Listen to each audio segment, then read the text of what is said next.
I'd like to call the meeting to order, please. It's terrible. Robert is here, but I told him to take a second for his personal needs, and we would be starting. But I'm going to start with the roll call, please. Director Bernstein? Present. Director Crawley? Present. Director Carpenter? Present. Director Solano? Here. Director Jones? And will you note him entering when he does enter again, please? Thank you. We have the Pledge of Allegiance, please. Stand for the pledge. I pledge allegiance to the flag of the United States of America and to the republic for which it stands, one nation, under God, indivisible, with liberty and justice for all.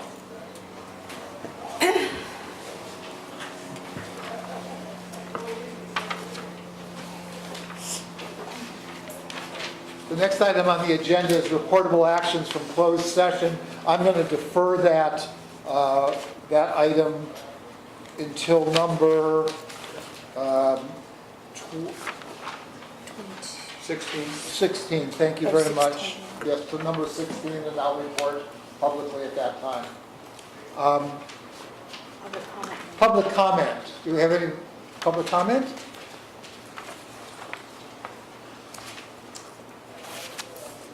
Okay, seeing none. Do we have a representative here from CERT to report? Okay, that's item 4, no CERT report. Do we have anybody from the Menlo Park Firefighters Benevolent Association? No report. Number 5. So we'll move to item 6, which is the report of the fire chief. So, directors, you have my report. There's only a couple, I think, modifications here I just want to bring to your attention. And I'll focus on them kind of in successive order. So, the town of Athens have heard from the town manager based upon the letter that Director Bernstein sent to the council.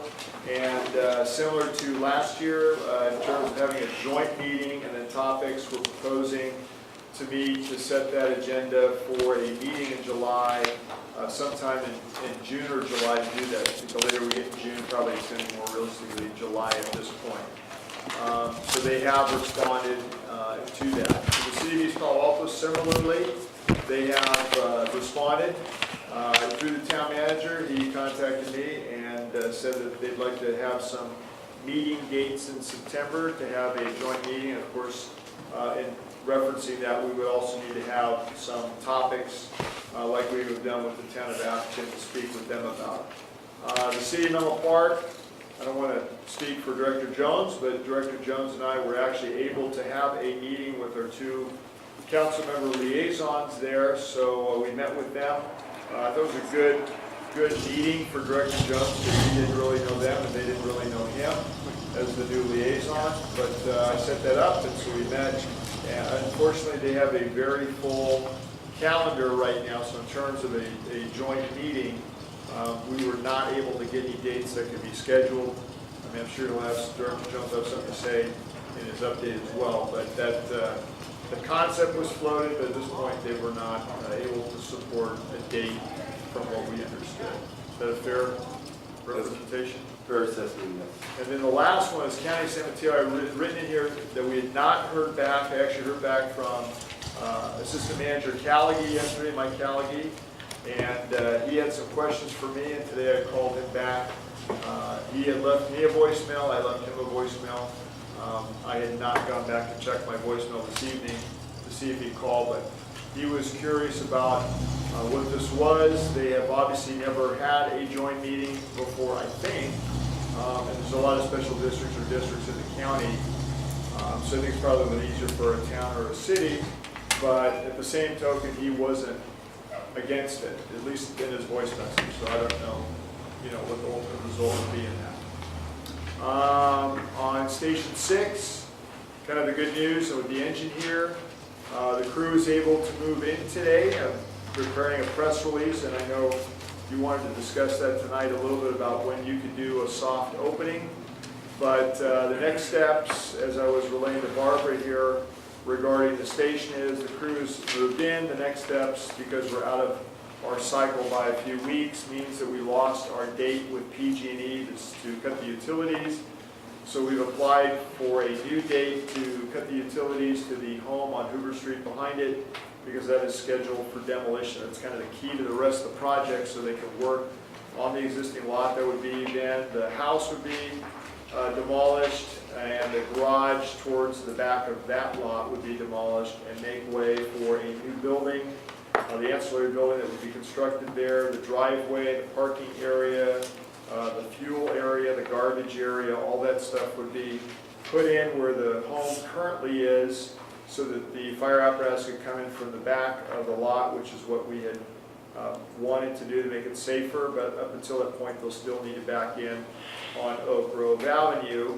And it will be moving for the third time. I always thought it was the second time, but for the third time, the 1899 firehouse that's here in the back, that will also go over there. And I say it's the third time because I found in the early records that about, I would say 1916 or so, they had tried to move that fire station because it was too close to the railroad tracks, and because of World War I, they were going to put a spur track and increase the size of the rail station, so our little firehouse there was in the wrong spot. And then it was moved from Merrill Street over to this facility in 1955, so it's going to get its third move from there back over to that side of El Camino once we start moving to that final phase of the project.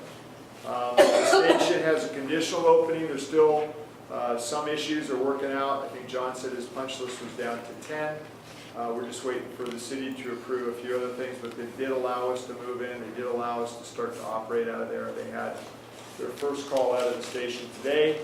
The old Aaron's Fox that was parked here is a 1930, our oldest piece of equipment, motorized equipment, and that is actually engine number 6. They purchased, that's the 6th piece of equipment they purchased, so that's going to be on the short bay on display. And then the new engine that had arrived here and you just took photographs with, that's going over there for photographs this evening, so they have the new piece of equipment there on the first day that it opens. It's not going to be in service. Those engines came last week, as I had mentioned to you in an email, and they're going to be at least a month or two with radios and other things that still need to be put in them to get them to be frontline and in service. So that's the update on Station 6, Engine 6, and the continued work that needs to get done. There's a little bit about that in the fleet section. We did meet with the Shake Alert folks, so we're working on hopefully some type of implementation to work through how we can get that to work and then use it so that the doors and other things would open the firehouse, but they're not quite there yet. Have had some meetings with Facebook. We've been doing some drills over there, more to come, but we're mutually discussing a preparedness officer that would work within their environment, specifically because the campus has gotten so big, the campuses have gotten so big, and there's so many buildings and based on the size of their population. On the emergency audible notification system proposal, Chief Stevens wanted to let me know, and so I could let you know, that we're actually looking now at a potential lease agreement of the LRAD trailer, which I think was a good step forward. So at least we can try and use it on a test basis to see where we would set up systems similar to that, or maybe mounted systems which would be less expensive than a trailer. There's 3 things I want to make sure that you understand, hopefully for next month. Chief Navarro, who's here tonight to talk about the standards of coverage, wants to do and needs to do an accreditation update, so we have that scheduled for July. John Johnson, the Fire Marshal, I know you had some interest about the recent article that came out on state mandated inspections, and he's prepared in July to talk about that and how we do it, and what how many of our mandated inspections are done and how we handle that. And then the last thing is I was going to give you, along with a couple of other personnel involved in the program, like Tom Calvert, Chris Dannenbaum, a UAS, which is the drone program update, which typically is done in around the June timeframe, but we've just been super busy. So all those we'll put on our next calendar, and I'm sure Director Crawley and Bernstein will be talking about that in their next meeting. So with that, that's my report, unless you have any additional questions. Peter. Yeah, just a comment with respect to your reference to the PG&E issue. I think people really don't realize the domino effect of the Santa Rosa fire. We've got a lot of construction going on in our neighborhood, And I was talking to the PG&E guy who came to disconnect the power so they could start the project next door, the demolition. And that disconnect had to be scheduled. And then they had to schedule a reconnect for service power for the construction. Yes. And they had to wait more than 3 months for the second appointment because there's so few people left on the peninsula in PG&E to do that kind of work. So congratulations on getting whatever you did done. We got the station connected. Yeah. That took a long time too, believe me. Understand it, And the elevator inspection and the state certification, all those things have really been part of, you know, we would have been at that station probably a month or two ago if all of that had just gone, you know, in order. Nothing else. Okay, any other questions or comments? Go ahead, Rob. Yeah, the senior staff meeting and the company's officers meeting, do you have like copies of agendas that we go I into? don't, but I can send it to you if you're interested in that. Yeah, just interested. in what you're- Absolutely, I can do that. The captain's meeting is really what staff does in January, and then I present it to you as the statistical data. So what I do is I go through the year, the previous year in review, and then any things that we talk about at staff, which is twice a year, but I can certainly send that to the board on what we do with staff. Great, thank you. You're welcome. One comment. Go ahead. Regarding our meeting that Chief and I had with the mayor of Menlo Park and, can't think of her name. Kat Carlton. I thought it was new to me, and it was very enlightening, our conversation about some of the things that Menlo Park is looking into. And they seem very optimistic about trying to develop, you know, a further relationship with the district. And we also talked about the possibility of looking into the siren system, you know, a little bit further. I thought people might appreciate that part of it because of this effort that have looked into it. So I'm very hopeful that we can continue that conversation as an area way of developing that communication for the district and Menlo Park. Can you tell me who we've always had two people on the committee involved in fire issues and so forth. Do you happen to know who that committee is? Committee for Menlo Park. Yeah, So it's Kat Carlton and Peter Otaki. so it's the same people it's been for a couple of years? Yes, Okay. yes. And they had never met, obviously, Robert, and didn't, you know, at first there was some confusion about, you know, I guess Tom Pressing and I were going over there, so I assured them, no, this is the board member who's your liaison. And, you know, we haven't had a meeting in a while, and you don't really know him, and he doesn't really know you, so let me, you know, make the introduction. And it only took us actually a few weeks for that to happen, so. So it was a good meeting, though. I thought it was a good meeting. Any other questions? Thanks, Harold. You're welcome.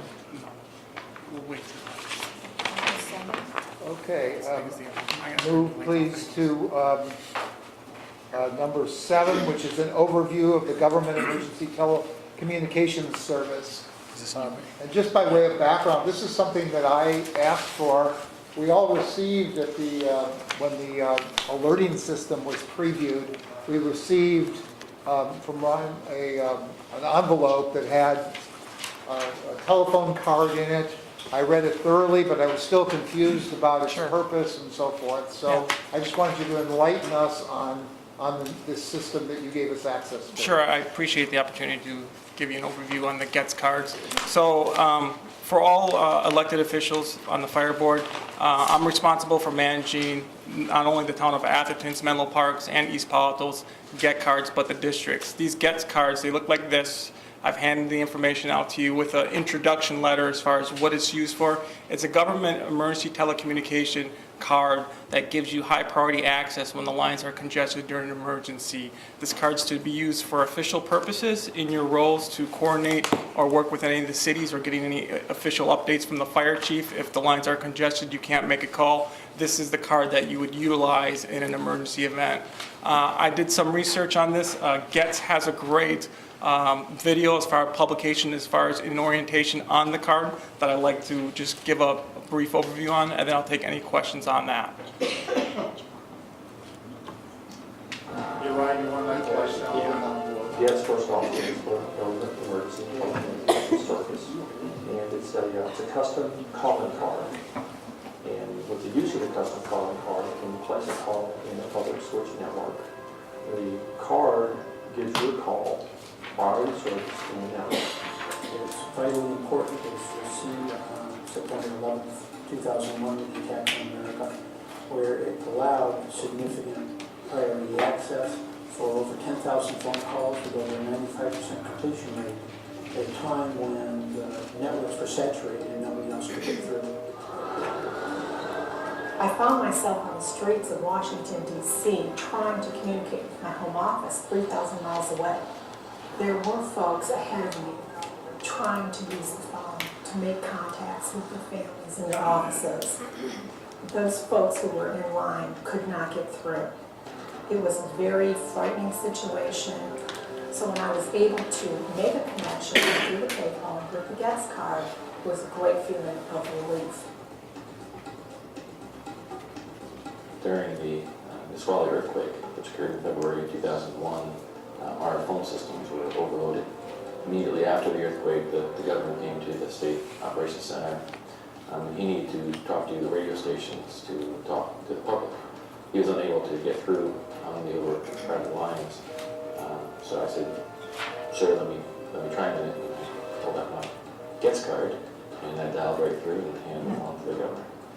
And the governor did his call, and he turned to me and said, can I have that card, please? The best analogy I can think of is car insurance. You don't wait until you have an accident to call up an insurance provider and get insurance for your car. You have the coverage today, so that if somebody hits you, you're covered.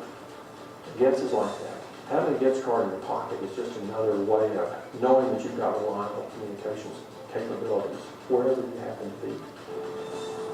You should get a GETS capability, put that card in your wallet and carry it, make a few test calls, know how to use it. Because when the time comes, it ought to be automatic, and use this card. The minute your call fails, use the card in your official emergency role. Using a GETS card is as easy as using any commercial calling card. It's just a matter of dialing some numbers and dialing the connection you want, and it puts you right through. The process for getting a GETS card is very simple. We have instructions online, we have a website. We have email. We also have telephone numbers that are available for people to call us. Filling out a GETS form is simple. It takes less time to fill out your form than it does to watch this video. Phones aren't working. Phone's not working. I'm sorry. I'll start this busy now. Please try your call again later. Hurricane Katrina was such an emotional event here, as well as just a devastating event, that we had to have these communication lines up to get needed supplies, equipment, and communication with other agencies. And without GETS, we were unable to do that. It was our only source of both voice communication and communication at all, because we had no email at all either. No doubt some of those patients probably wouldn't have made it without that form of communication. One of the reasons people should have GETS is because they never know when emergencies occur. If they're managers, if they're first responders, if they are people that have to deal with emergencies in an official way, they should be using this service. Having lived it twice, both 9/11 and here in the hurricanes that devastated Florida 2004 and 2005, I am definitely a believer. The reason I keep the GETS card in my wallet at all times is because in the field of emergency management, communications is critically important. Our job is to do everything we can to save lives, to protect property, to protect our environment. If I can't talk to the people I need to talk to, then I'm just ineffective. I might as well not be there. It's all about communications. It's all about coordination. And you can't do either of those without the ability to talk to one another immediately, especially when disaster strikes. Thanks, Mike. So that kind of gives you a real detailed summary of the GETS capability in the cards. I issue these cards, like I stated, to all the municipalities, command staff, essential staff, as far as who would play a critical role in an emergency operations center or in the field at the incident command post. And I also provide these cards to the elected officials. I deactivate these cards based on any resignations within people's terms or whatnot, so I have complete access over all the get cards that are administered. We do an audit once a year of the program to ensure everybody gets a gets cards. Several of the board members probably had this in their wallet for a couple years now. They came out with some new branding, so I sent out the new cards to you that you should have received. But pretty much the program is designed to provide emergency service calls when the lines are congested to critical governmental staff that need that capability. It's stressed to be used in a professional fashion and for emergency purposes for making those calls that are critical. Let me just clarify with the chief. Chief, as I understand, the board has absolutely no formal role in a disaster emergency. Is that correct? You may have a role if you had to have an emergency meeting. Mm-hmm. I mean, that would really be one of the few ways that you'd have to meet, maybe authorize some expenditure or funding if facilities were damaged or other things like, you know, fire trucks, we didn't have enough and we needed to make an emergency purchase. I can touch on that. From a policy level position in your position, there might be times where you need to work with the municipality as a liaison within your role and give them situational updates as far as the conditions, as far as where we're at operationally, and well as federal reimbursement once there's a presidential declaration in place. So from a policy level, those decisions might need to be happening over a cell line or whatnot, and you might need to be in communications with the municipalities. Yeah. On the ham system that we use, we have a call-in every Monday night at 6:30. And it's a really good way to make sure that things are working properly. It might be useful for us to develop a protocol. Mm-hmm. So once a month, you know, Yeah. the board members contact somebody within the district, verify that it works. I, for example, have occasionally had some very large fire incidents showed up. Right. And it's very important that when I show up at a fire that I not interfere with it. So I've learned that the person I want to talk to is not the incident commander, but the PIO. You've given us the ability to communicate. You need to give us some guidance as to who to communicate with. I think that's a good idea to kind of practice. Sure. The ham radio thing every Monday, every first Monday of the month is a good opportunity Yeah, I mean, to practice. we just launched the Disaster Service Committee, and we're in the process of approving a training exercise plan, and we have specific exercises which we're going to test, like siren capabilities, our EOC phone numbers, a call entry. This could be one of those things that we can add in there as far as GETS cards and notification process, where we reach out to the board directors and to city council and say, activate your GETS cards, make an emergency telephone call to a number that you've designated, just so you get familiar with that process. So so that I'm understanding exactly who's getting this, our board, the jurisdictions, if their city councils, like Mayor Least, and then the board of supervisors too, or who? All the council members for all the municipalities have the GETS cards, and the fire board all have GETS cards. And That's then something that you did. it's something that we manage here at the fire Service district. provided to these other agencies by the fire. That's And correct. then the board of supervisors, because we have a large portion. County? That would be from the operational area responsible for getting the Okay, GETS got it, cards. okay. Only the jurisdictions within the district, I Well, they're manage the in program. jurisdiction.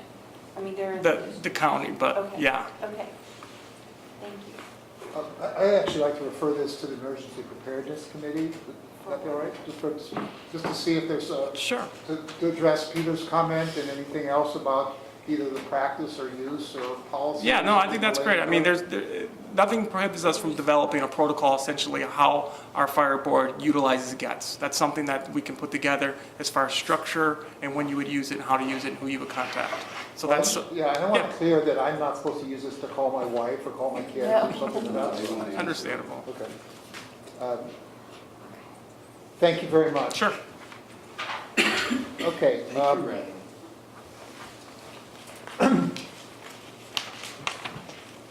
We have a public hearing on the budget, and I am going to open the public hearing now. Is anybody from the public that would like to speak on this matter?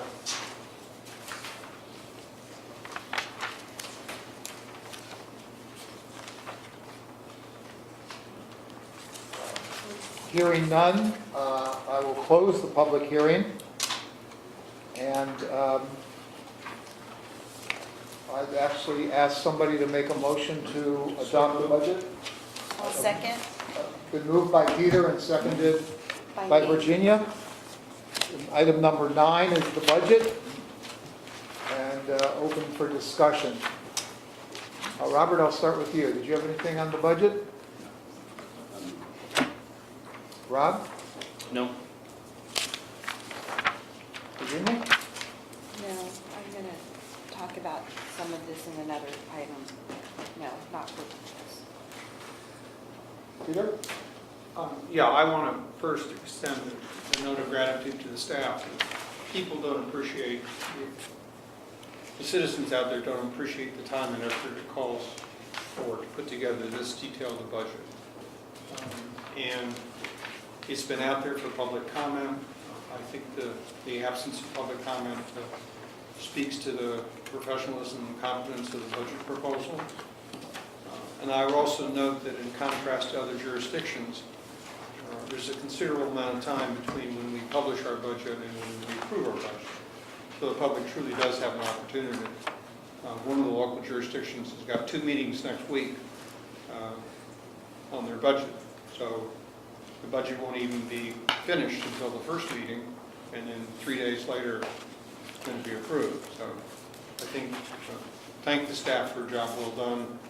I think you've made a lot of really good, important decisions.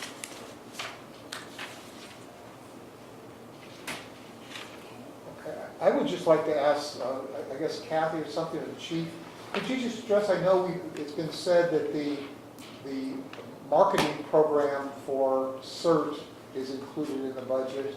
I wonder if you could just address how that's in the budget, or... Yeah, Kathy can probably give you better information from the line level in terms of within a program, so. It's hard to know every line, but my recollection of it was a certain amount was budgeted specifically for the marketing in the program of CERT, in the CERT program. So it's in the same way program budgets for that purpose. And so the expectation is that it would be, in all likelihood, spent in this budget year. Any other comments or questions? Okay, let's move to vote. Please, all in favor of adopting the budget? Aye. Opposed? It's 5-0. And full-time equivalent. Oh, I'm sorry. Yes, it's all part of that same resolution. Yeah, it's basically. Part and parcel of the budget is the FTE count. Yes. Thank you. Okay. We'll move to the consent calendar now. Move to approve. I'll second. Motion by Peter and a second by Virginia on the consent calendar. Let me make a comment first. Item number 10 says approve the minutes of May 15, and it indicates that the desk item, we have at our desks the minutes from that meeting. So they are here. I personally have read them, and I find them fine, but everybody else should take a look at them also. If you feel like you need a minute to do that, we could pull that item or whatever, but Virginia, you had a comment. I actually wanted to just thank the staff for item 13, which is the investment policy. And I wanted to thank the board too, because I don't know if you know this, but Rob may know this, but our investment policy is actually an example investment policy on the CSDA website. Right. So I think that's a testament to the staff and the board. So FYI, thanks for a job well done. And let me add one more thing about the consent item. Item number 15 was also a consent item. It is also at our desk, and it is it's the update on Station 6. There's a short paragraph, new update, which is 5 lines of text relating to the update. We just heard from the chief that it opened, so he's already previewed that. And John, all those inputs where we are with the finances on that as well.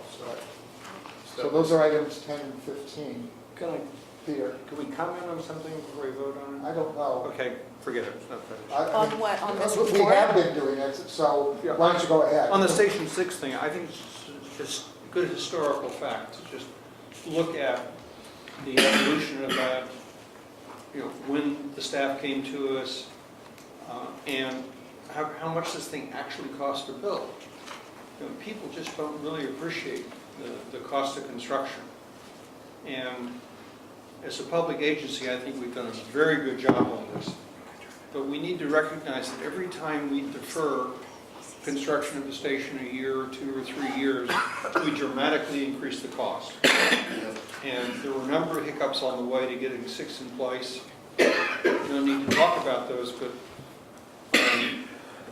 when you look at this bottom line figure, that was an expensive building. I think we got quality for money. I think we did the right thing, but in this market, it is not cheap. We did better than we did with Station 2, so maybe we're on the right trend. Better architect and better contract. Also a key. Okay, well, we've had a lot of conversation on the consent matters here. Thank you. All in favor of the consent calendar items? Say aye. Aye. Opposed? Okay, it's 5-0. With the board's concurrence on the regular agenda, I'd actually like to bring number 20 up to the first item we discussed here, which is the rebuild of Fire Station 1. Does anybody uncomfortable with moving number 20 forward? Okay, let number 20, and Chief, would you like to take this one? Yes, directors, as soon as I find it in my book, that's the packet. What's in there? It's about a quarter of an inch from the back. Yeah, kind of in the middle. I put little post-it index tabs on my agenda, otherwise I couldn't find Exactly, it. me too. It's funny. Us finance people, right? We're almost there. 17. Money is mine? No, she's got it. She's got to have a break in the action. Okay. Chuck didn't give any cues for jumping to 20. Or else I'd have done that.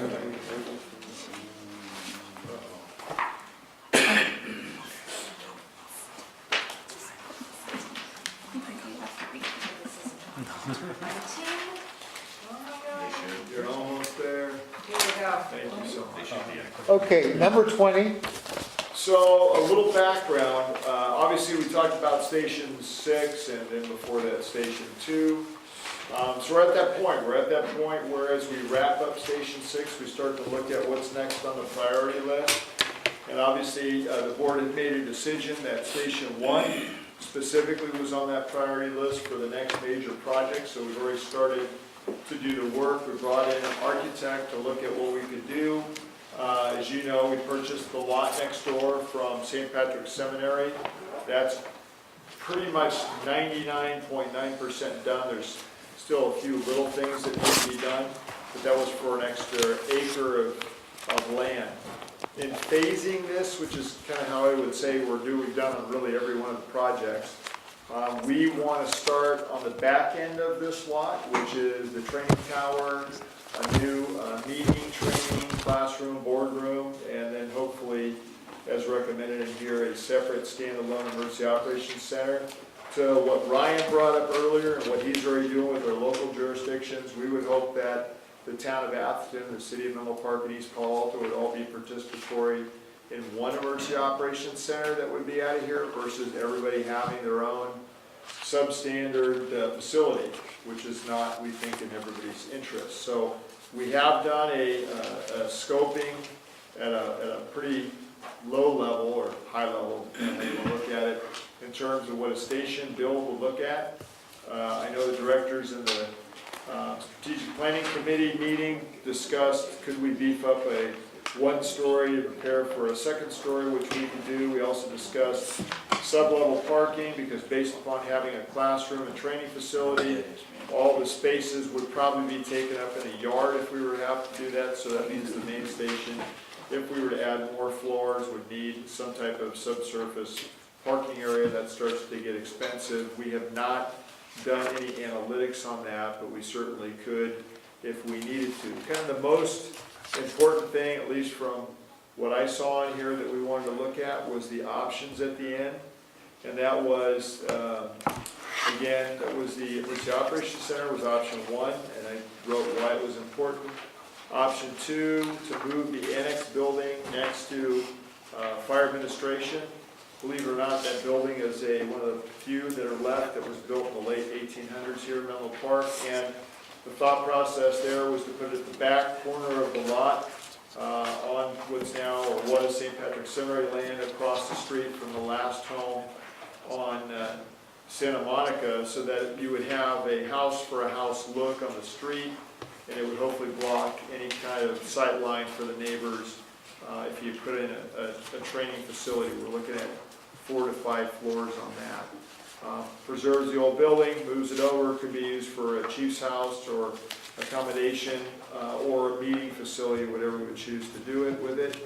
And then option 3, as I just mentioned, was to add a second floor and relocate admin and prevention personnel functions to headquarters. Again, that could be extremely expensive based upon subsurface parking and adding on a second floor. So those are options that are out there right now. I mean, certainly what we want to get working on is the tower.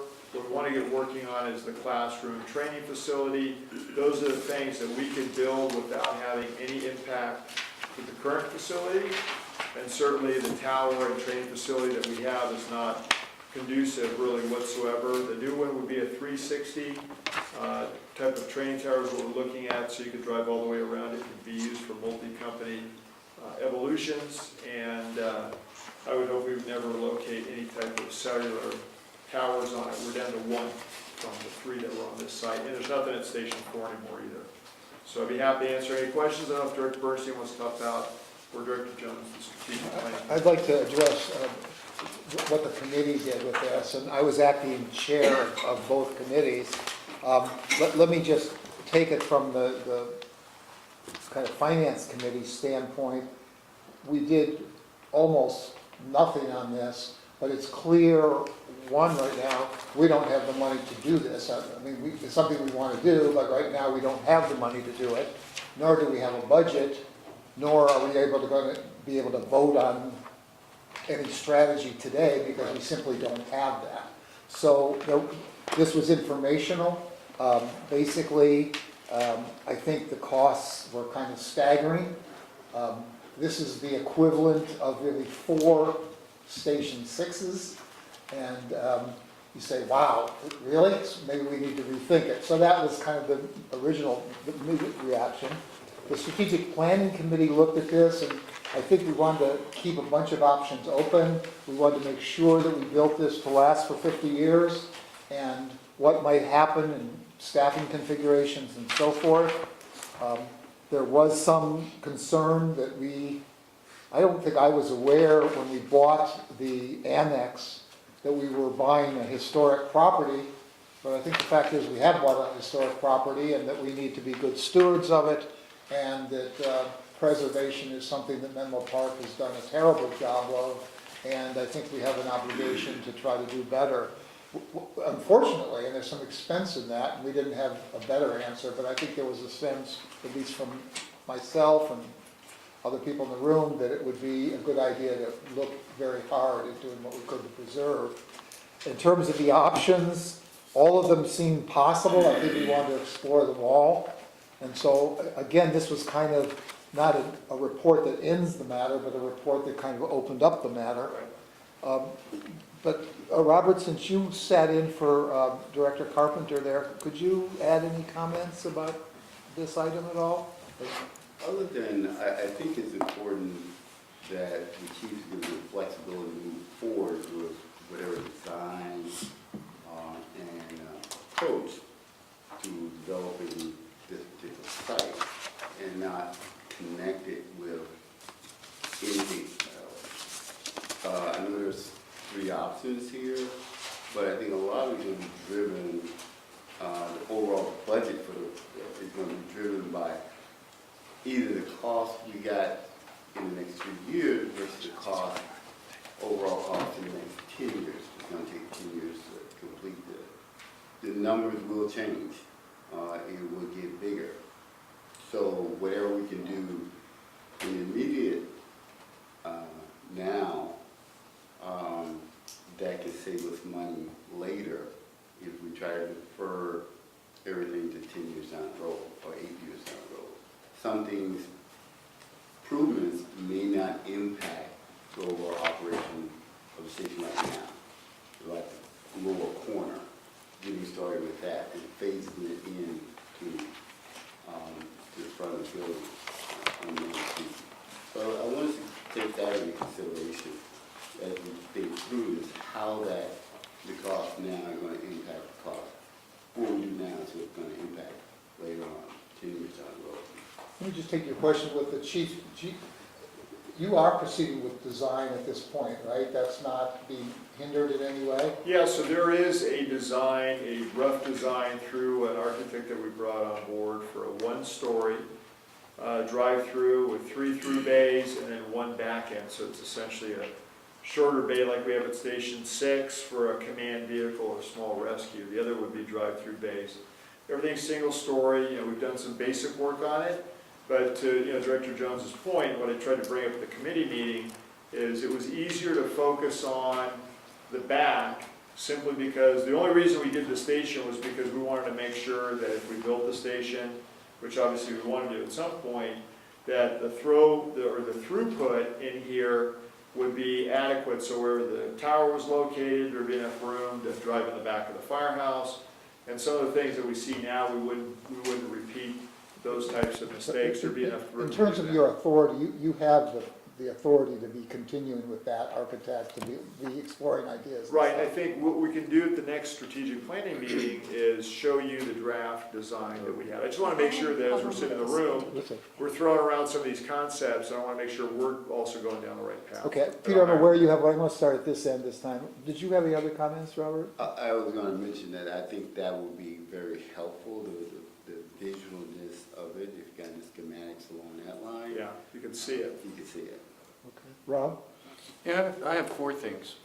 The first is that before we enter into this huge expense to the district, there are 4 things I'd like to look at. One is explore the sharing training facility with other agencies. I know CMU, College of San Mateo, has a program, and the last time we had a fire class, we collectively kind of stayed away from College of San Mateo, where the agencies put on the So classes. two different things. That would be CSM would be paying the instructors through a normal fire academy, but we actually train the academy kids here who are in the college program, and they actually come to this training tower. They also go to our burn facility because there's very few places to do that. All right, well, that was one thing that I wanted to, with this huge expense, is to explore sharing the training facilities, not only ourselves, we could have it here, but to share it with other agencies, within the county. Second would be, what would be the initial cost to repair the existing building here? And if that's even an option. You mean the I tower? mean, You mean the Winchester Mystery House? the Winchester Mystery House, and I know it's been a lot of... A lot of remodels. I spoke to John about this, and he kind of rolled his eyes I'm surprised you didn't about pass it. out in front. But that's just a second factor that I wanted to look at. And since we are Task Force 3, we're FEMA contributory DHS agency, if there was any way that we can get any type of grants or any compensation through FEMA in order to show that not only is this a training facility for fire, but also a training facility for our Task Force 3 and type of rescue. And the fourth is, before we build this huge EOC that we're going to share with all these other agencies, I think we need to negotiate where that us as a fire agency will be the center point relative to a disaster, and that our fire chief, whoever that may be at the time, probably be you, but whoever that will be overseeing and be in charge of the disaster preparedness incident, insofar as we're putting this money into a huge EOC, and we have our emergency manager here, part of our group, and we have our CERT coordinator that's here too. So it kind of makes sense to centralize those services. So those are only 4 things I'd like to at least see evaluated, relative to the facility. That's all I have, Chuck. Thank you. Virginia? So I am hearing everything, and I think that there are so many important pieces to this. And as I read the report, I know that the Strategic Planning Committee put some work into this, and I appreciate that. But I just feel like we as a board, given the problems and the challenges that we're facing as a fire district, haven't had this strategic planning session with the full board. And I understand the time constraints, but I just think that I don't know what our vision is. I understand that we have this pot of money that's been reserved for Station 1, but all of these issues like that Rob brought up and that Robert brought up, I just feel like what's the direction? 'Cause there's like so much that's going on, and I'll give you a couple of examples, and I know that Peter's kind of harped on this. Look at how things are done in Europe, for example. I was in Germany for 10 days, and they have these very narrow, like cobblestone roads that are centuries old. And I'm like, oh my God, I was asking our tour guide, what happens if there's a fire? I mean, because all the buildings are close together and all of this. And, he didn't know, and fortunately we didn't see anything, but we did see some accidentally going on, which is to be expected. And so I think that they've got some, and I saw one fire station when I was in Germany, and I think they have just some more maneuverability, and I just think that we need to think outside the box in terms of how we look at our plan moving forward. I mean, these are 3 options here, and because we're getting just as congested as these German streets, and I mean, we're probably more congested, but they've got, much smaller streets and different configurations of the streets with winding alleys and everything. So I just feel like the Strategic Planning Committee, even though they did its job for this, given the challenges that we have, beyond what's here, we can include something in a bigger, I think Robert's brought this up, like a board retreat kind of thing, so that we can talk about a big picture strategy and include some of these in here. And that's just my personal opinion. But I'll tell you one thing, I was trying to go to the East Palo Alto 35th anniversary celebration, and I didn't even get out of Menlo Park. It took me an hour to get from my house to get back to downtown, because at that point I couldn't get out. I mean, I went through the Willows and got stuck, was able to turn around, and then I went to, and this is like Woodland, and then I went to Gilbert or Central, one of those streets. Thankfully, I was at an intersection, otherwise I would not have been able to cross Willow Road. And then I went through Atherton, close to M.A. Ringwood, to get to Bay Road. I could literally not get out in Menlo Park, and I didn't even want to go to Marsh Road at that point. So and I was like, okay, well, this is kind of like the urgency that I felt like with, oh my God, what if my guest house in Germany catches on fire, right?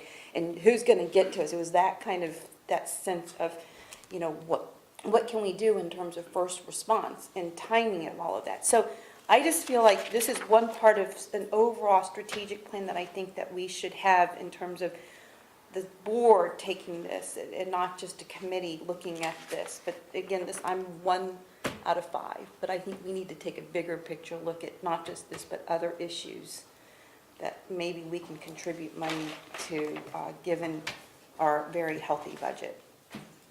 Okay. Peter? Yeah, I'd like to try to reframe the issue. I think that what we are now talking about is various site concepts.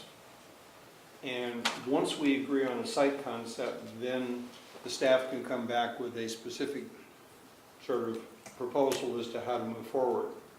And so when people have finished making comments, it is my intention to move to table this to the July meeting. And we may just have this on our agenda for the next 5 months. This is a big Yeah. deal. Doesn't have to be. You know, we need to look at it from a number of different perspectives, but we also need to make it clear to the staff how important it is to keep moving. You know, and I don't want us to take an action tonight which says Station 1's on hold. It's not on hold. We want them to continue to do the site concepts. We want them to look at the alternatives. But there's no sense in putting together a budget until we've agreed on a particular site concept, which may include X or Y or Z. Sure. If I may add a little bit to what Peter was talking about. I think if you're not in everybody has probably did some home improvements and probably maybe built a house once in a while, once upon a time. But I think understanding how the development process really works, what is necessary from the beginning to identifying the site to the move-in date. I think it's a strategic process, and if you don't know all that's involved, I think it may be helpful to understand that process so that when these things come up about the site, it was basically talking about looking at schematics of where things are going to go. Because after you figure out where it's going to go, then you got to start putting some meat to the bone, so to speak. And I think that's all. I think here what the chief is going through right now is trying to figure out where things are going to go. So it may be whether it's Chief Long or whoever's heading up this project, they kind of walk the board through those steps. Because what Virginia is talking about is a strategic plan around operations or policies or goals or things of that nature. This is kind of a separate entity, and it has a life of its own. Because the strategic part of that, this plan, or what's on the agenda, has been thought about a couple of years ago, before at the time of acquisition. From that point on, it becomes less of a strategic plan unless there's situations that has happened that cause the board to step back and look at what it's going through right now to say, hey, maybe we should pull up. And maybe that's what you're referring to, but I think that there's two different processes going on right now, what I hear coming from you, and just to add a little bit what Peter said, because it is about steps in the development process we have to go through, and I think that's what we're going through right now with Station 1 and all the stations. And I'm not going to ignore what Rob has to say too about the use of it. So I'm just trying to think of, what is the way to maximize the use, and that could be strategic too. Sure. I don't mean to. Can I give you a factoid on this whole thing? Go ahead, Because I think then I'll Director add mine. Carpenter's the only one that was on the board, when this actually, he was on the board, was off the board, back on the board since, I started with this. So when I became chief in 2007, and actually before that in 2006, we kind of do a big redo. This was the #1 project. And it was going to be about a $20 million facility. And yet we had 4 stations that had to be done. So as we started to look at it with the fire board, we very quickly identified that one of our major needs was the training facility was grossly inadequate. But part of that we'd done with a self-inflicted wound of 3 cell sites that limited our use of the training tower. What further limited our use of the training tower was it was attached to the main building. You couldn't burn or smoke it because it's glued to the dormitory. So that was a bad idea. Having lived in there before, it's not a good way to do anything, because you don't want to be duct taping the doors shut, which is what we used to do. The other part of that was, the building had some structural challenges, so we were concerned about that, meaning the training tower. And then if we used water inside the training tower, we would damage probably the electrical equipment and radio equipment for Menlo Park Police Department and the fire district at the time, to the point where when they were still dispatching for San Carlos, we literally could interrupt their dispatch system and render it inoperable. It happened several times, including the smoke, the vegetable smoke we used to fill inside the tower. So what was the end revelation of that whole thing? We had an unsafe, unusable tower, so technically we really couldn't train. We had limitations on how close we could get to the cell equipment because of the radioactive nature of it. We couldn't use water, we couldn't use smoke. Basically, we didn't have a training facility on that tower. And we'd done it to ourselves or just in the design. So the board at the time said, Peter may remember this, Oh, yeah. your number one priority then, Chief, when we're done, is a training facility, a training tower. I said, yes. But then saying yes to that was, where would it go optimally? And it would have gone in the middle of the backyard, which wouldn't work at all because there's no place to put it in the middle of the backyard. So we said, okay, we need land from St. Patrick's Seminary. You remember all this? Oh, yeah. And we pursued that up until the point, along with land for Station 6, along with land for Station 2, up until the point of the first recession when we were still in negotiations with St. Patrick's Seminary, and we, for the second time, the district had to back out of a deal with St. Pat's. They understood that it wasn't easy, and we stopped the whole thing. So, you know, really in some way, we're actually going back to the first place we started 12 years ago to try and work on at least an aspect of what we said we needed to do in this, which was a better training tower and facility to support that. You know, we didn't know we would get more land on the Middlefield side at the time. That wasn't something that was on the table, so I think we're all happy about that. We haven't got as much land going backwards, which is fine because I don't think we needed to deal with all the heritage trees that were back as you get further back. Plus, it's in front of the residential, more in front of the residential neighborhood the further you went back. So the reason I bring this up, because it is, you know, truly what was mentioned is a site issue. When you see the schematic design, what you really realize is you need to know kind of where the station's going to be, even if you don't build it for now, for two reasons. One is so that you got good flow and you know where the rest of it would be, but also number two is that we knew, we looked at it, we're not going to have enough money to build a firehouse. So I'll just give you this. We're years and years away, but don't feel bad. It took us 10 years to build Station 2 and 11, almost 12 years to build Station 6. So, you know, to your point, I'm not in a hurry. I just want you to know that. I mean, we're just throwing out the first kind of redo of a 12-year-old process now with land that we do own, instead of trying to own it and saying, hey, here's what we think it could look like.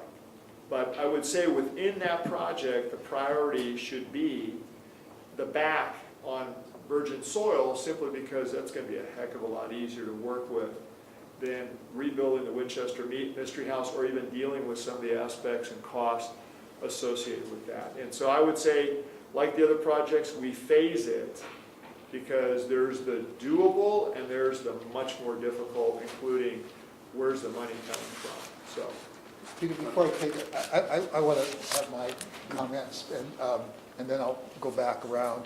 I want to address a number of things. One is the letters that I sent to the jurisdictions generated some press stories and a lot of kind of community comments about that. And some of it is the usual kind of anonymous, blowhard nothing comments, but some of it actually was very thoughtful about different kinds of things. We ought to have more stations, there ought to be smaller stations, we ought to position equipment places, we ought to have different kinds of equipment. It seems to me that it's generating a lot of community interest in the quality of service and the nature of service that we offer. And I think that lends itself to a strategic planning discussion, and I'm going to come back to that in the end. That's one thing. The second thing is, we're talking about a facility, $40 to $45 million, that's 100% of our reserves right there. That's everything we got. So that's not something you just do like that. But I'm going to come back and say, before we engage in this, I want to really discuss the idea of very high-level professional management of a building and development process. This is something that very well-trained, experienced people get into, and I think we need that kind of support. The second thing was that I'm also interested in doing enough on that land so that we could sell the administration building at 170 and use those funds to help finance the new facility. There's no reason to even be a block away. Why not have everything at walking distance and so forth? It might not be possible, but I'd like to at least explore that. It's also possible that we could look at, there's a vacant lot right next to our big warehouse out in East Palo Alto on Pulgas. We could talk about using that as a training facility alternatively. And I'm not saying that's an answer, it's a discussion. And I'll come back to that. I think we need some discussions on these various pieces. The dollars are huge, and we have a lot of other things we could use our money for, and clamoring priorities, which again brings it back to the strategic planning. We ought to talk about how we're going to use these funds. The good news about Station 1 right now is it does give us the option of the drive-through. We can come in, and we're not backing it from traffic, backing in as we were in other stations. So in terms of the functionality of it, maybe an old building, it may not be perfect, but it's at least safer than the other ones were, which I think gives us a little bit of time. So I'm going to come back to something, Robert mentioned it, I think you mentioned it, Virginia. Peter was talking about this as an ongoing discussion. I'd like to propose that we actually do what Robert talked about early on, and that we actually schedule literally an all-day planning session. We have 4 or 5 key areas, and by key areas I mean facilities, equipment, quality of service, finances, big issues. We spend roughly an hour on each one of these things, and we just discuss where we're going with the idea that I don't know that a plan will come out of it, but we will be doing planning, and hopefully some next steps will come out of it that we can act upon. So I'm going to propose doing that. I'd like to hear maybe comments from other people. But I think this has been a good report insofar as it's triggered lots and lots of different thoughts and possibilities. How big is our training responsibility? Should we be sharing this with other agencies? How big is our emergency operations? We're not authorized to have an emergency operations center at all. That's not. And yet I think we're the ones that should do it because no one else is doing it very well. And somebody's got to do it. So I think all of this requires kind of a strategic look. So that's what I was going to propose, and I'll move back. Let me, Peter, keep in the same direction if you don't mind. I'm going to start with Robert. Peter was hands up. Well, he did, but I'm going to keep an order here. Did you have any? You wanted to? Okay. There's 2 things from my perspective that we're looking at. We're looking at the physical structure, and we're looking at some strategic plan. Anytime you build something, you always have a use in mind for that particular building. And I think part of what goes into that use, it seems like what we're talking about, are those things like training, director's office, board of directors, meeting conference room, and some other uses for that will go on to Station 1. That's a different type of, I think, conversation that should take place. That's part of some, as Virginia mentioned, a strategic planning thought process of the use. From that, then that's where the actual looking at where we're going to build it, and I think in Station 1 site is going to be that place. Then we start looking at what the schematics for, where all that's going to take place. Beyond that, I think it's a matter of development process at that point, that the board has to back off of the process if it decides to go down that route. Once we figure out these things, to let the development process take place at that point. I think the board has already committed to money, spending money to do the improvement. Now we got to figure out where we're going to get the money. We don't have it all today, and how that phasing is actually going to take place. I think it's important for me that the board, that whatever we do and talk about for anything should be based upon our goals, or as a board, and what direction we want to go. I'm not so sure. It may be clear. I'm not sure, because if we're going into a retreat or planning session, we should go into with the thought in mind of either improving what we have decided are our goals, or set some brand new goals. Rob, did you have anything you want? Other than not really, just the aspect of this training and this consolidation aspect, where we have so many fire agencies in this county that you know, for us to make a tower, somebody else make a tower, and I know that, you know, some aren't as proficient, or training is a lot better or worse relative to some of these agencies, and I consider our agency to be one of the best here in the county, and let alone in the country. And I think that we bring a lot to the table with the training function. But for us to not explore the consolidation aspect of all the training, because police agencies do it, and why can't fire district do it? So that's my biggest concern right there, and that's a huge chunk with the tower and everything else that we have to put up. And I know we'll do it right because staff in the past has.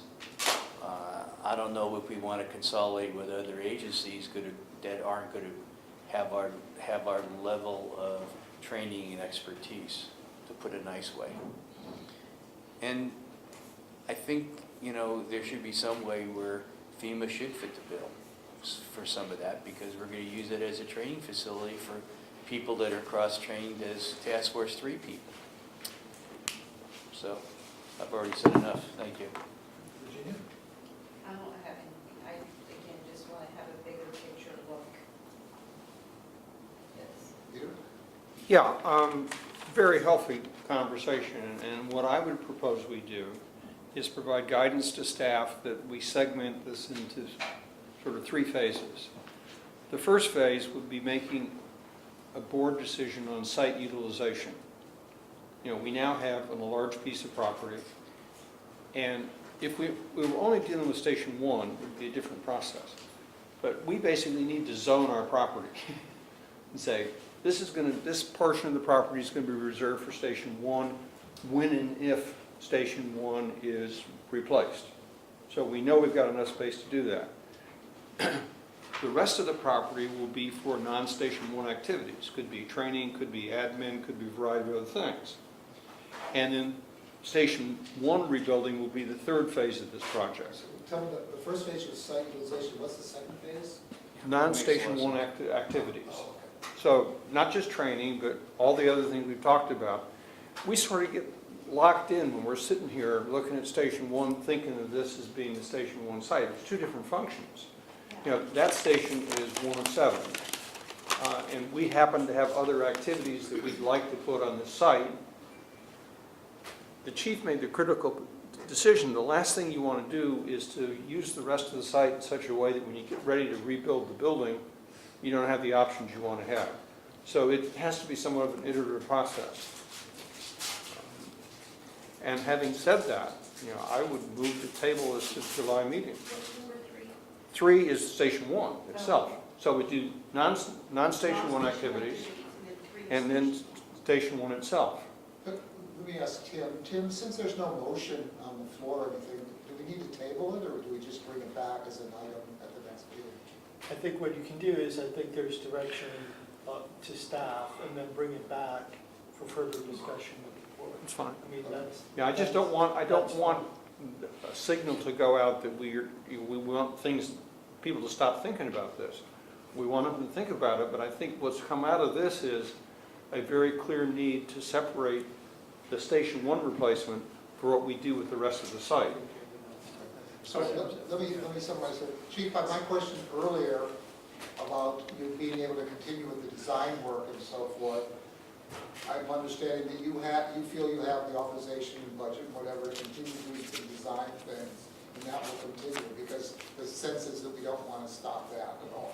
Yeah, I think, you know, again, we'll share with the committee in the next meeting the schematic, and that gives you a sense that we've looked at the overall site, to Director Carpenter's point, that, you know, because it's going to be a much bigger footprint than what you see today, and then the reality of what can go at what time and then for what purpose. I heard a lot of good comments that, until we throw it out there, we don't know where everybody's going to be coming from. But I have a lot of answers to many of the things that you're bringing up, which we'll inform the committee of so that you're aware of a lot of these things we've been discussing for many, many years already. And then I'd like to bring up to both you and Michelle that I would like to schedule a session where we talk about kind of the strategy, where we're going in terms of these services, how we would divide up the site, have a very limited agenda, but have a sufficient time. It would be open to the public, obviously, but we would have to decide, what kind of format we use and where we would do this. Right. But we would spend sufficient time on each one of these topics so that we could make progress in it. Well, and let me add one thing that's not in here, but we've discussed it at staff, which is Station 4. So just like when I started this whole thing, we abandoned this project and we went and put admin, which was the problem, prevention admin, somewhere else, simply because we didn't want to spend the 19, almost 20 million, and we made Station 2 the priority, which was fortuitous. It's where the highest call volume has been, it's where the most need, it's the most congested. So I mean, congested. You look at 2 and 6, I think were the best successive decisions we made over a decade ago to reshuffle the deck. And I think we're kind of at that same point again where, it never hurts to take a look. And if you don't know, at the time we brought in a commercial real estate agent to help us look at where else could we go. Because I was also interested in some of the comments that were in the Almanac that people made. And remember, just read Barbara's article on what's going on in Woodside with their proposal to build a fire station down the street. In the words of Doug Sporleader, the 2 things you never want to do is move a firehouse or add a firehouse somewhere else, because people that don't have one don't want one, and people that do have one don't want to let it go. They don't want you to move anywhere. So, that's because they're used to it and they like it, having it close to the house, they feel safer. But to people that don't have one, they see the noise, the vehicles, and think terrible things are going to come to their property. I think we have a serious issue with Station 5 right now, which could True. its ugly head and come in. Well, and that will be in the standard. Committee is going to cover the standards of cover. We put that in there as well. But yeah, the 2 unbuilt facilities are 1 and 4. 5 may need to be removed, but it's also a newer facility. Next month we will have a report on the data regarding response time and so forth. Yeah, Chief Long has been working on that. So we'll have some more data next meeting. So I'd like to try to schedule in the next 4 to 6 weeks a time to take a strategic look at the whole thing, and sufficient time and so forth. The public would be notified attendance, to the extent they would participate, we can discuss. In fact, maybe what I think I'd like to do is refer that to a committee to talk about a format for a planning meeting. So strategic plan would probably be the best place to do it. Or HR. I mean, we're talking about, I don't know, what do people think? Human Resources Committee or Strategic Planning Committee? I think it's, what you're talking about are strategic issues, so my preference would be that, or alternatively, you and the Vice President work out an agenda. So you have, Special meeting. Like a study but I think it's also Study important to recognize there are 2 separate issues here. Right, and so I agree with you on One that. issue is that we have to constantly be looking at ways in which we can improve our service delivery model. And the standards of coverage study is crucial to that. We'll also need to make sure that our current system meets our current needs to the best possible ability. And we may have a vision that, I sent around to the chief and a couple of other people this incredible Czechoslovakian drone that's as big as a fire engine, actually delivering water from a drone that was connected to the ground on fire. Wow. So We don't have one of those. so it may well be Got the baby that ones. our congestion gets so bad that the Logan's only got a few of place those we too, have that left to shoot move is rockets. vertically. And so what we may end up having is helicopter pads On top of Station 1. on top of every station. And the work that we're doing with drones now is really crucial because it's forcing us to think outside the box, or allowing us to think outside the box. So when you put the agenda together, I would encourage you not to conflate sort of how do we meet current service demands with how do we want to evolve in the future? Because it would have been a huge error if we'd said, no, we're not going to do Station 2 because we're not quite sure what the long-term plan is. Right, so I'm okay with your suggestion to table this. Well, Tim says we don't need to table it. We can just, we provide direction to staff. Yeah, and we're move not on to the doing next anything with agenda. it. Okay, I just want to make sure. First bite of the apple. Way early. So I think, any more comments on this item? If not, we'll move back to the order regularly. Well, I just want to make one suggestion though. If we're going to be, if you and I are going to be kind of helping to put this agenda, I would like the suggestions from other directors to, give feedback also so that we can put something together. You got huge, well, there is a Brown Act exception for agenda preparation. Right. And Tim might want to enlighten us on that, but communications from the chief to board members regarding a proposed agenda are not subject to the Brown Act. Communications between directors may be, or would be, I would, in my opinion. No, it's Tim? not. It's an exception universally. Right, and I'll just say that, as we talked before, the chief and the president have the agenda setting under the board policy, so they can also. But we can get comments from the board Yeah. members on the agenda, and that's excluded from the Brown Act. That's correct, I'm just Right, saying that that's what the I'm decision suggesting. to make it. So we'll do a tentative agenda, then get comments back from the board and just. We can't comment on, it's tricky because I do not believe in that process we can make substantive comments about a proposed agenda item. Not the item. What we It's can just do, Yay or nay, yeah, it's just yay or nay. Because I thought there's only two items, what you mentioned, Peter, that are three items that that we need to discuss. You mean for the big strategic planning session? Is that? For the next board meeting. I'm not sure, are we gonna bring this, you're gonna put together an agenda for what, for the Well, next the board strategic meeting? planning we were talking about. Strategic planning. The whole thing, so it would certainly, it would relate to what Peter's talking about, maybe his first phase, which is site utilization Yeah, I in understand. general. But we wouldn't be getting down into the stations themselves. So really, it's just, if you and Virginia put it together, we just show up, because we already know what it's gonna be, I think. It's just a matter of setting a time to make it happen. Okay. I mean, the issue is, do you have enough direction tonight, just to, Right. I think just to put it let's move on. together? Okay. Okay. Well, yes, All right, you're done with 20 now? yes, we're done with Oh, yeah. 20. Wait. So I wanted to bring to your attention that actually Mike Ralston is here to give the CERT report if you want to go back and hear it. No.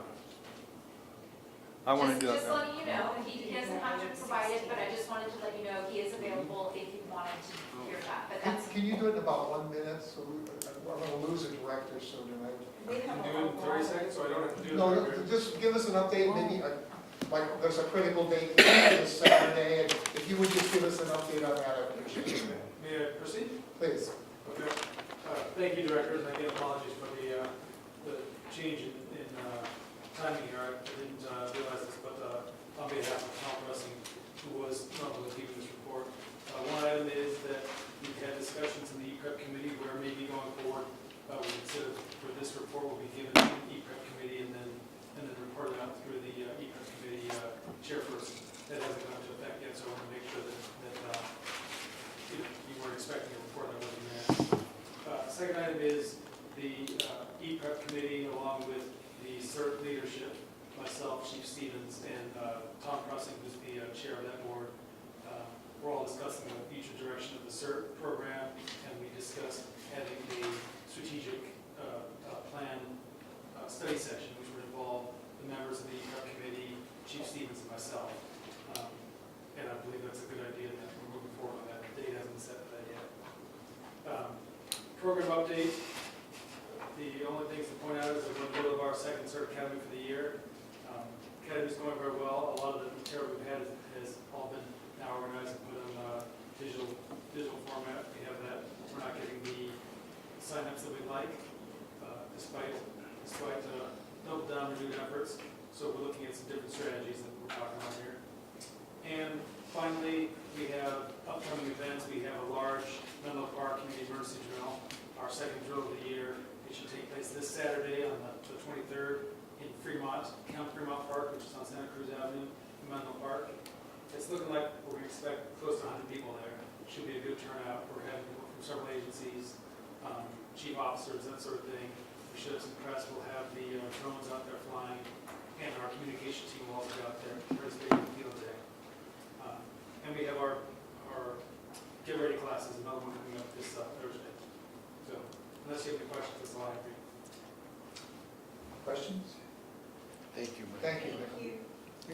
Okay, number 16. This pertains to the extension of the chief's contract.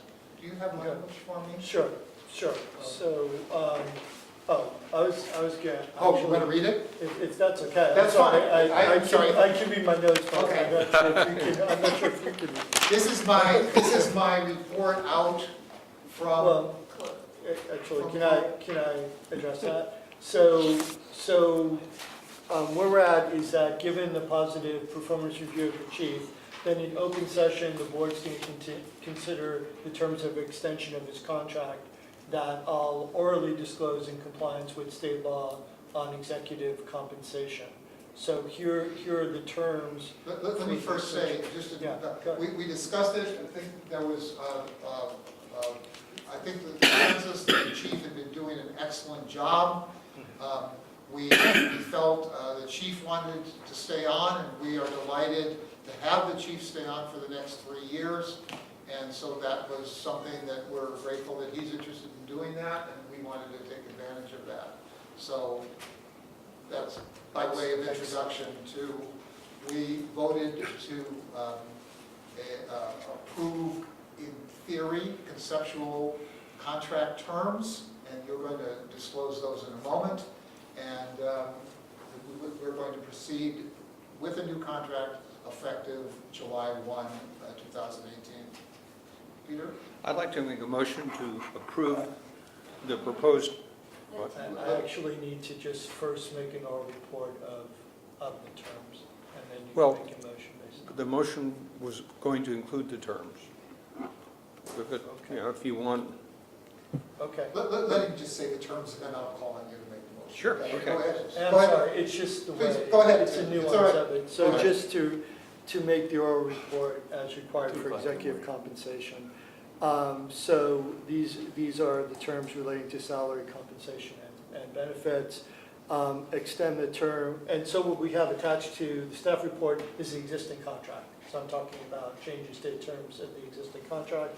Under the term, it will be effective July 1st, 2018, and it will extend through June 30th, 2021, essentially a 3-year extension.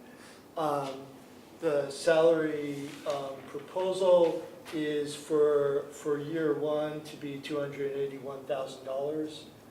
Year one is effective 7/1/18. Salary for year two, effective 7/1/19, is $298,000.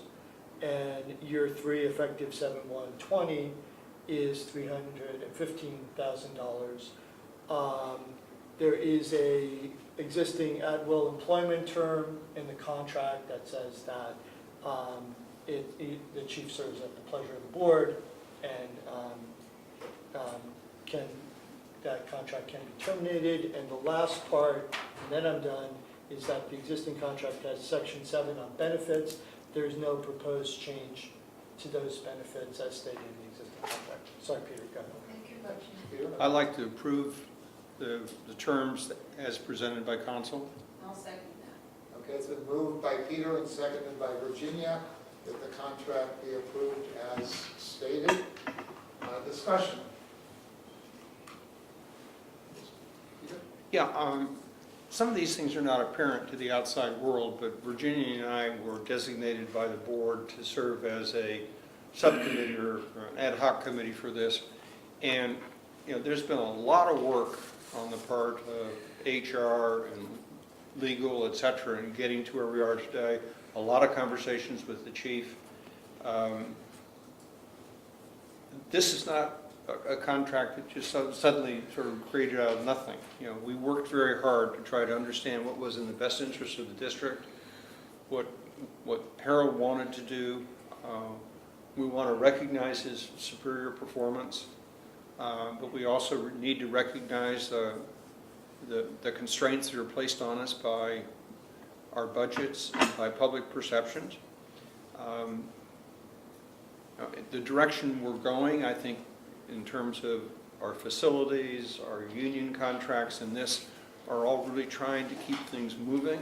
So this is a great step forward. Having lived through board meetings where we essentially decided that, you know, two of us had to go up to the fire chief's office and say, you've been fired. And then the turmoil that, you know, this is a gift to have a 3-year contract here. And everybody knows that the chief and a couple of other our senior officers could have retired years ago at 90% pay. And we are really blessed to have those kinds of people amongst us. Go ahead, then I'll make mine. Go ahead. So I also want to second what Peter had to say, but I also want to thank the board for giving us the opportunity, Peter, to talk through a lot of these issues that I think the board's been concerned about, and Peter's kind of addressed. One of the issues for me was the succession plan, which I know is a priority based on our board goals that we set earlier this year. And so I'm just very grateful that we have Harold who can stay on and wants to stay on and continue to do a good job as we go through the succession planning process that the board has put as a goal. And this is not like this fly-by-night kind of these terms that we put together. This has been like a 6-month 6 months. process, right? At least 6 months. Yeah, looking at comparative data and a variety of other things, responding to issues the other board members had raised. Yeah. A lot of work went into this. And the discussions that we had with the chief were very frank, so he knows the issues that we were Absolutely. concerned about. So thank you. You're welcome. Thank you. I wanted to mention that we took into consideration a couple of things that are important to people. One is we looked at the division chiefs and wanted to maintain a certain separation between the chief's salary and the division chiefs, and we've done that.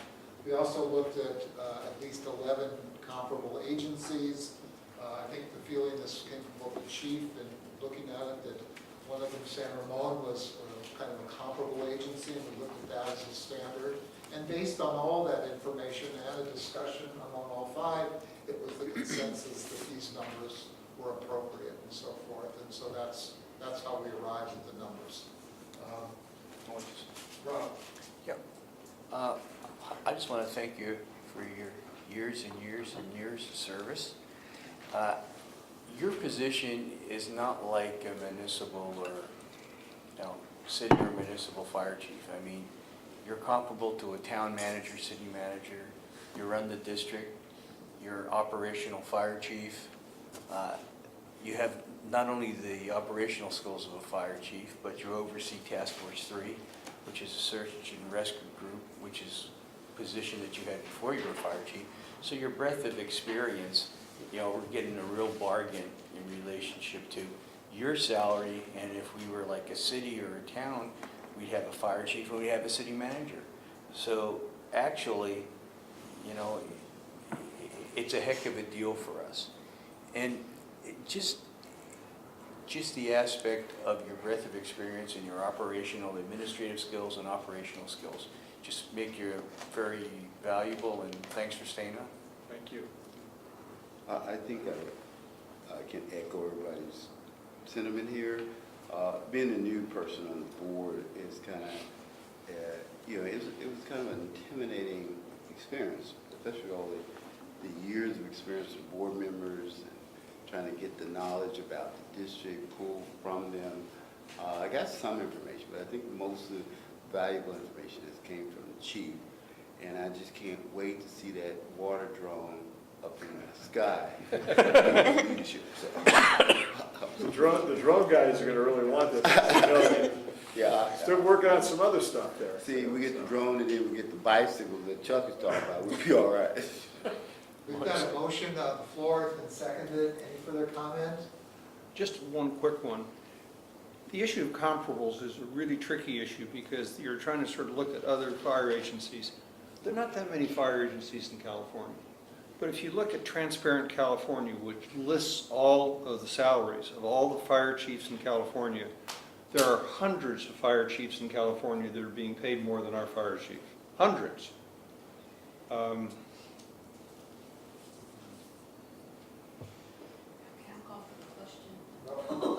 No further, all in favor of the motion? Aye. Opposed? Passes 5-0. I'm going to absent myself. Thank you, Peter.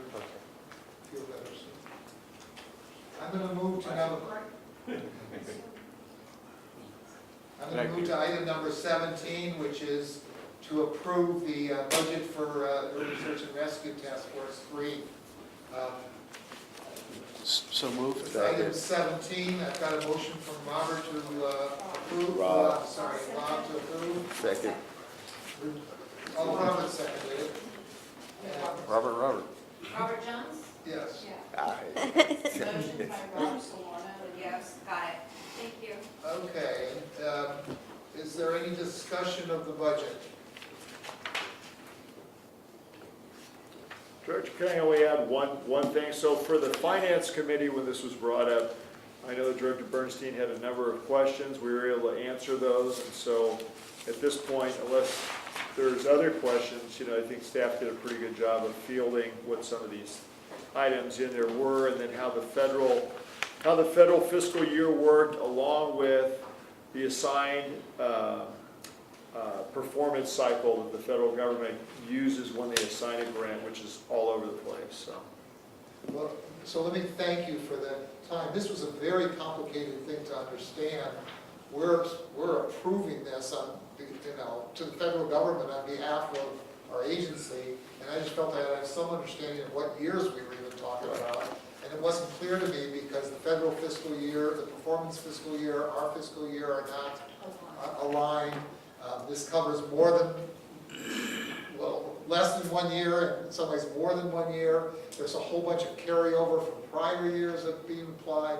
Very complicated thing, but I finally got a roadmap and I can see where it's all going. And as I understand, it's going to come back to us in another 3 or 4 months. New Year's, this is just kind of assembling all the old years worth of stuff and figuring out what's happening and what we're going to spend this year from old years, and then we'll get the New Year's budget on top of that. Exactly. Does that sound? That's very good.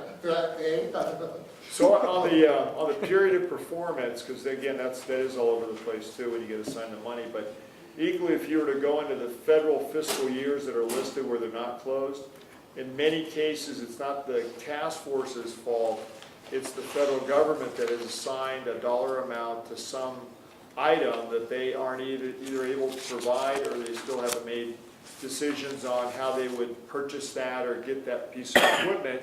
And so that's why we don't always get to close out the federal fiscal years as much as we want to do that, as much as they want us to do it, because they don't want a whole bunch of money going backwards, so that when Congress takes a look at this and they're asking for more appropriation, there's a whole bunch of money sitting there. So we're kind of victims of our own, I guess, success, if you want to call it that, the federal government, or lack of coordination. Just a quick thank you to Kathy. I'm assuming Amy helps with this. Amy.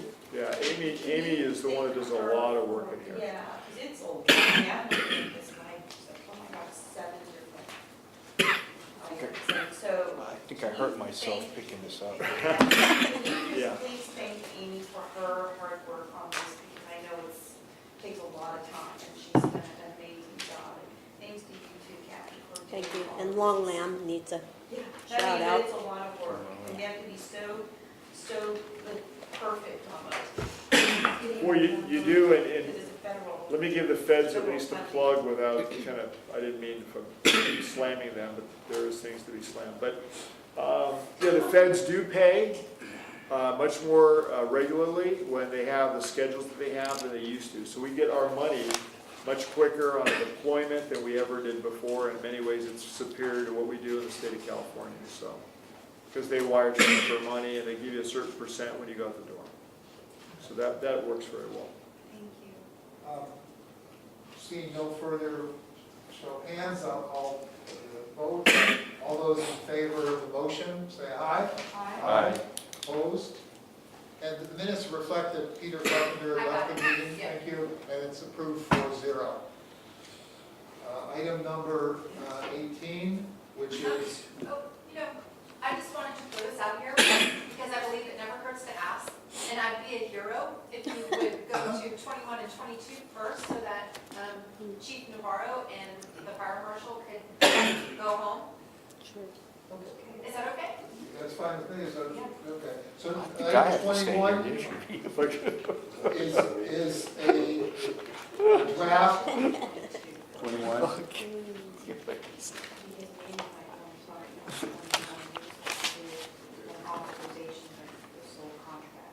Okay, so we'll do, at the suggestion of the vice president, we'll go to 22 first. Should be an easy approval. Sure. And And that's, then we were waiting for Mindy to give us news. that's the, Poor man. that's the tracking system. We would be tail coding onto San Mateo County's contract to develop the system for our particular tracking needs in terms of tracking permits and things that and weeds and everything else here. We would like to say partnering with the county. Okay. Sure. And in terms of efficiency, the system, and John will speak to it, the efficiency of partnering with the county means that they would purchase a software program that is typically designed for a larger governmental agency with a lot of different caches or areas that they would cover. So for example, if we were to buy this software product, it would have a building and planning component that we wouldn't need. So it'd almost be a waste of money to have that because we're not a city. Versus a county that would have those things, and then we have the fire element. So with that, I'll let John jump into the partnership and the efficiency and the cost. It's not cheap, but I think for what we get, it's a very good program. This is a digital government platform. County of San Mateo moved to this platform 3 years ago, and through our relationship, excuse me, we're able to build a fire module on it and work out having all of fire prevention inspect. Excuse me. May. So with that, we did a trial entry phase on phase 1, which is what we built out on the fire module, which allows us to have capacity within all of the parcels within County of San Mateo, which we never had before. So we have features that we now have, and we did a trial run with our most basic feature of issuing building permits. Now this phase 2 is building out the rest of our system to be able to accept digital plans and be able to have tracking components of all of fire prevention activities. Can I give you one more piece, because I think John didn't highlight it. So in the past, when we worked with the county, let's say for example, during the period of time that we were working with that some years ago, we were trying to find all the basements in structures that have been built. I mean, the county has all the APN numbers, the county has all that data, where before we would have to pay for that, and somebody would do it after hours.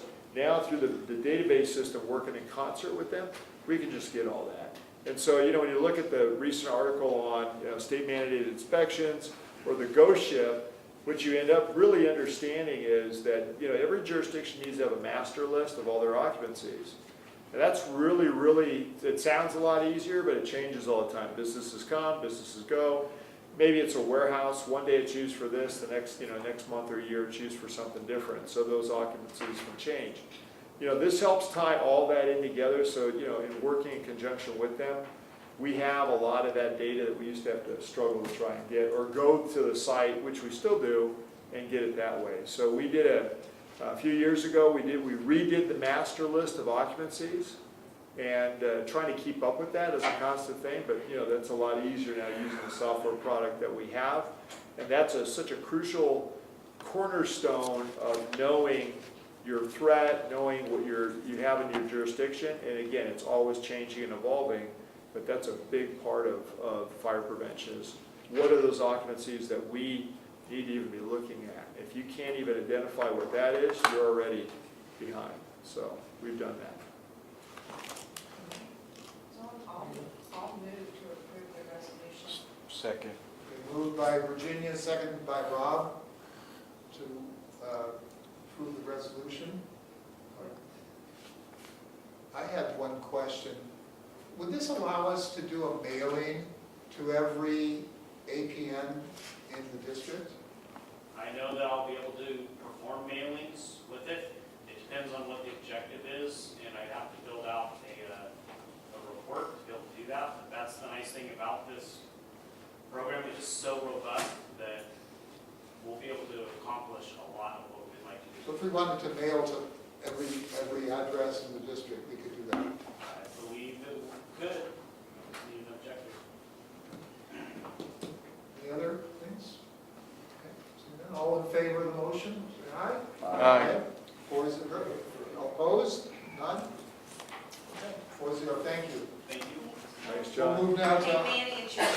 item number 21. This refers to the desk item I referred to earlier.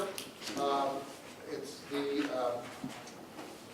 there's a staff report by Chief Navarro, and there is a draft of a request for proposal with it. And this is item number 21. It's not labeled, but I will label it now. Can I tee it up, since I know Manny hasn't been to all the board meetings? So, what we discussed, even tonight when Director Crawley was mentioning, looking at alternatives in terms of deployment, different things, I think we've plugged that into the standards of coverage, which is, as we discussed, I think a month or two ago, is a crucial element going forward of, what we look like and, what's the performance and the metrics. If we're going to look at another station like Station 5 and moving it, what would be a good place for it? We've done aspects of this, as you may recall, with the 3 stations when we looked at them a few years ago, when we did the truck model to see if we needed to have a second ladder truck, and we did that. And then all the way back to some years ago, as many references in here, when we did the whole thing. And that was a redo from years before, including, I want to say, 10 to 15 years ago, when the district did partner with other fire agencies like Redwood City and Palo Alto. We did an SOC essentially from about San Mateo down to Menlo and then kind of for Palo Alto. So that was, I think, somewhat more helpful back then. And we have not been successful in doing that since then. So, what does this do for you? Manny's going to go into it when it applies to accreditation, but I can tell you that this helps to answer, I think, a lot of the questions that the board has sometimes by a third-party entity that we would work with to give them data on how we operate, what the data that we currently have, what it is, what it tells us, looking at peak performance times, how to, whether it's traffic or other things, types of calls, where they are, effective force, all the different things that we've been looking at over many, many years now. But with that, if you read it, you'll see in there it has everything from smaller units and even motorcycles to, trying to come up with alternatives and even looking at an automatic and mutual aid. Since that agreement's coming up next year with the county, many agencies are now moving away from automatic aid to mutual aid just because they don't want to subsidize their neighbors. And I think that's something you're going to be confronted with as well. There's different ways to do things, and the district's got to look at what's in its best interest as well. So I'll let Manny take it from there. He's been doing a lot of work on this for not just the last couple of years, but specifically the last 6 months. Director Bernstein, member of the board, many of our division chief, I'm our fire, I'm your accreditation manager. One of the source documents that's absolutely required for accreditation is the standards of coverage. And they're very explicit in the accreditation process as to the aspects that has to be covered and how you make that approach. And try to implement that in the request for proposal. Also, part of that standards of coverage has to be a community risk assessment. And that community risk assessment has to be tied into whatever benchmarks that the board decides. Or we have 2 benchmarks that you put together, 1 for 7-minute response time. The SOC then will take our data and look at that and report that back to us to see where we are and where we're at with it. For accreditation, simply you've got to show the data and show what you're doing, and show how you implement it, and what plans you have to implement that, how you're meeting, that program. There was about 252 performance indicators. A number of those performance indicators are directly related to services that we provide. And I'll give you a more briefing later on that. What I did do with the RFP is I took the accreditation information based on what I've been told we need to do for accreditation, put that into that request for proposal. So it's a little different than the first SOC we had. We have to have 3 years of data before we can become an agency, an applicant agency for accreditation. This will meet that obligation. I've also asked for more information relative to community risk assessments. I've actually done a bunch of research myself, putting a bunch of things together. So that's what you have before you, is that request for proposal or an SOC that also includes community risk assessment. Can I give you a couple more things? So, part of what's in the accreditation, again, Manny will present on the next month, but is we have the framework for a strategic plan that's in there, which is required, but equally as important. And then when Manny goes to the risk assessment, again, many of the things that we've been doing have played in that. So, for example, I mentioned John and the master list of occupancies. That's critical. You're not going to be able to do a risk assessment if you don't know all the different type of business house inspections that you have within your area. How do you even begin to do that? So all those things have played into, the ability for us at this moment in time, if you will, to move forward. And so the SOC is going to look different than the last time, just because it's going to be used as a tool to assist accreditation. This time, we're going to plug in the community risk model that we did not do last time. That's a lot more work for the vendor to do, but certainly critical to what Manny's doing. And then again, that all plays into that framework of a strategic plan that he's also got within the requirements for not only accreditation, but just, as good business for professional organizations. Chief Long has the numbers, maybe Manny remembers them. I want to say it's 300 and some odd agencies in California, of which only, correct me if I'm wrong, 17 are accredited. So, it's a small group because it's a very arduous and difficult process to become accredited and to stay accredited, but also to answer all those questions. So, I know at different times Director Solano's brought up ISO, the insurance services offices, and the ratings that's there. Remember, that's just mostly fire, but in terms of professional standards in the fire service, when Manny comes next month to do the full presentation on accreditation, this is not a small thing. And doing an SOC, doing the risk assessment, filling out the strategic plan is all within the framework of what he's working on. So you'll hopefully see how it all fits together. But this going out for RFP is going to be a critical component for us to be able to move forward. So we'll be coming back to the board when we get those responses back and actually award the bids. You'll get a sample of this. Anybody, Robert or Rob, questions or? Chief Navarro, continue your great work. And just thanks so much for doing this, Manny. So it looks like these 3 years are for 16, 17, and 18, even though 18 is not over. We need at least 3 successive years of data to match a lot of the other work that we're going to be doing. Well, our last SOC, we had up to 2015. So we use 16, 17, and 18 data. We're hoping to have everything processed by the end of 19 and go in for candidacy at that point. But part of what we've also asked them to do is when, in the SOCs, we've got a dashboard now with a number of data sets that are on there. We have to extrapolate that on a regular basis. It takes hours and hours of staff time for Ben Kangan and the rest of us to pull that information out. I've asked for those individuals coming to bear to give us a solution. What we should have for policymakers is really a statistical abstract. You don't need to look at pages and pages of data. You know, what's the data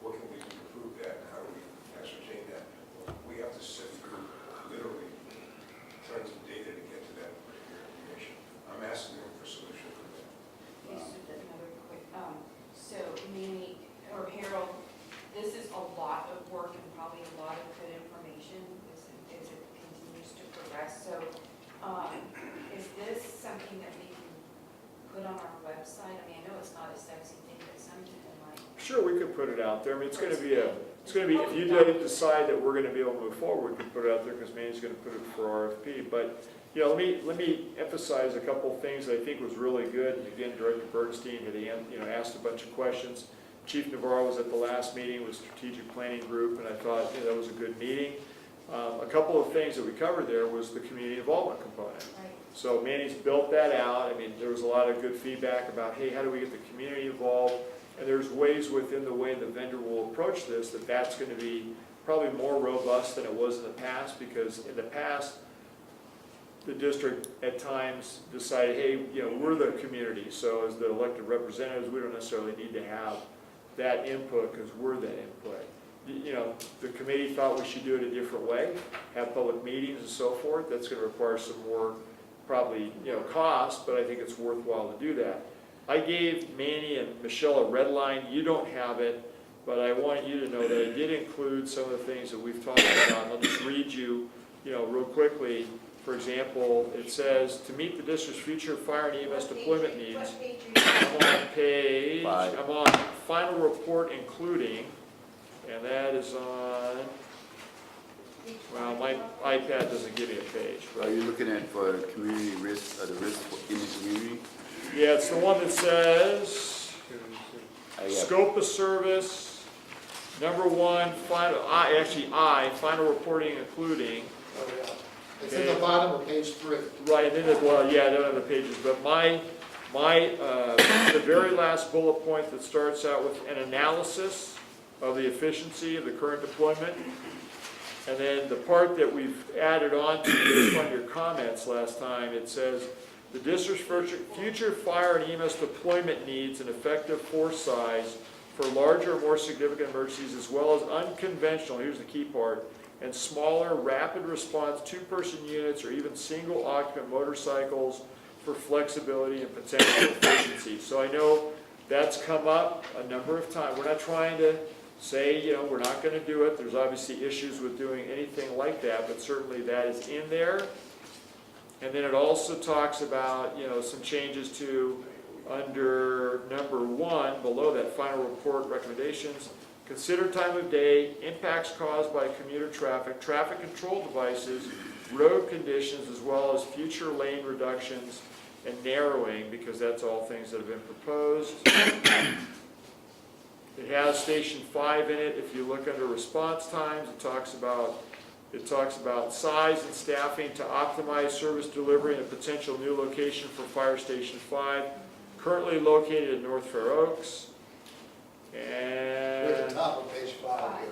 Yep, and then under G, same category, at the very bottom bullet, it says the assessment should also consider the district's available resources, staffing, and apparatus, and include the impacts of auto and mutual aid agreements, along with recommendations to change if needed, as I mentioned. So again, not trying to pin us to a certain way. And like I said, I can certainly send you the article that recently came out on jurisdictions that have made a decision to move from auto back to mutual aid because it's more within their control. I'm not advocating that right now, but I think, as we have discussed in the past, the county EMS agreement, there are things that are in our interest, and there are things that once you say yes, you're along for the ride with everybody else. And as we've seen with agencies like the town of San Carlos that no longer has the same fire department, has less resources, meaning a truck and a battalion chief, that puts a greater strain on the rest of the system to be able to provide all that. And so that's, in my opinion, a weakness within the current agreement that we then, who have not changed for until recently 20 years, bear that responsibility. So more to go. But I thought you should know that outside of what the good work that Manny did on that already, and the changes they made from the committee meeting. I just tried to put some of those key things that the board has been discussing, so the vendor's going to take a look at that. Those are all your questions? Yeah, thank you. I have one question. Do you expect to release this within the next month?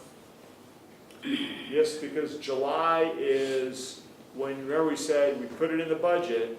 Once we entered in a new fiscal year, I know the board said, hey, we want to get this moving as quickly as possible. And to what Manny said, he needs 3 years. This is You still gotta go out for RFP, you still gotta get a vendor to bid it, you gotta select the vendor, so we're looking at months. And so by somewhere between now and the end of the year, that vendor comes on board and spends, boy, Manny, how many months doing the work? I would like to have the award in December, so they have a full year of 2019 to work on it, and I want that report back to us by December of that 2019. I'd like to be able to be in a position at the end of 2019 to have all the performance indicators and the other information together, so that we can then go to an applicant status, which means that we get to mentor at that particular point. And hopefully, the first part of 2020, we will be an accredited, will be an applicant for accreditation. So the timing, basically, to your question is, I'd like to get it out as soon as possible. Okay, I have a request then, just as a courtesy. I read the first draft. We just got the final draft tonight.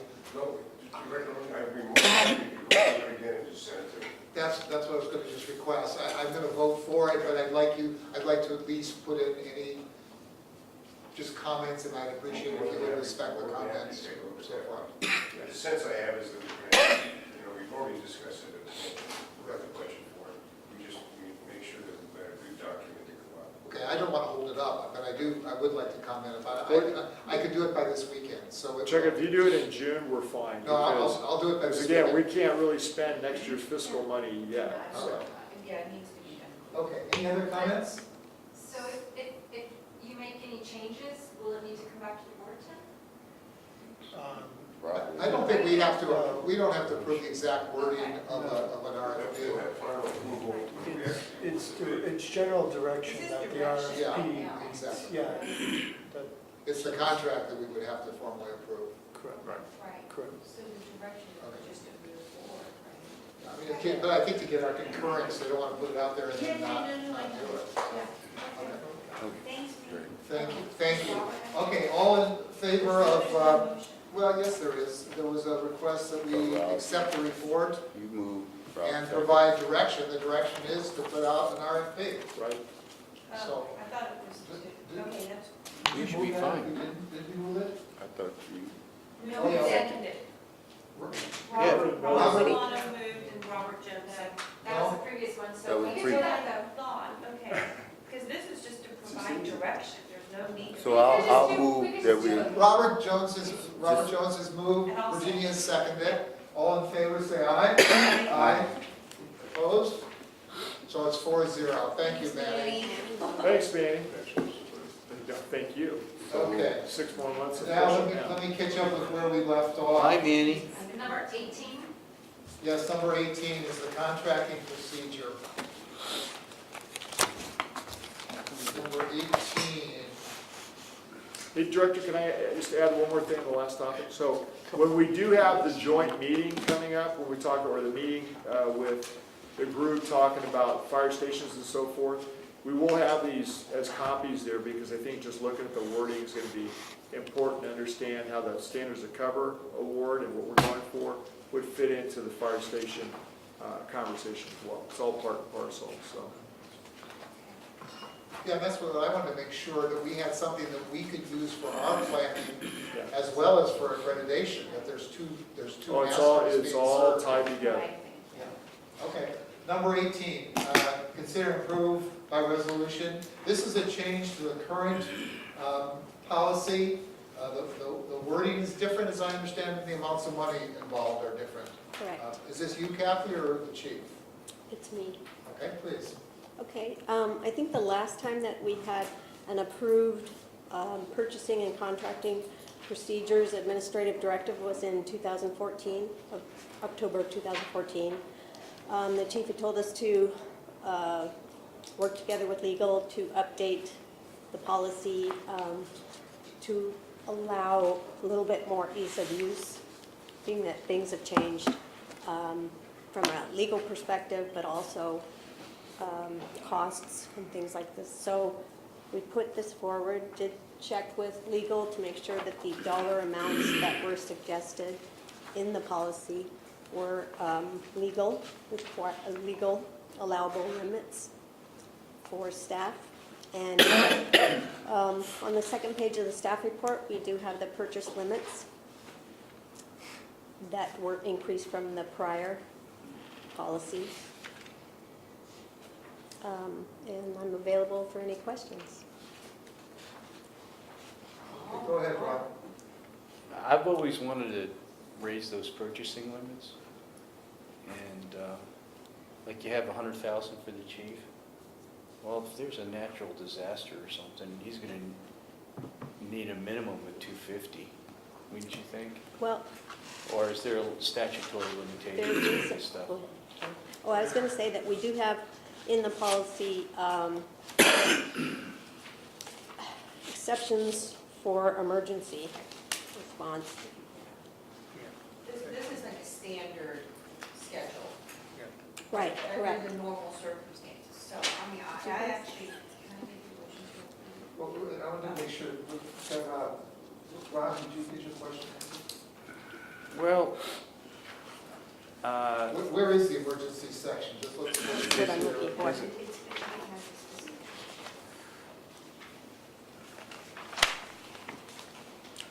See, I think it's in 7.0. Oh, 7.0. and so on H, we have, when a purchase is made for California Task Force 3, which is one of the exceptions for emergency, and there's also another one. A. Oh, yeah, the first one. A, in case of emergency, does allow the fire chief to approve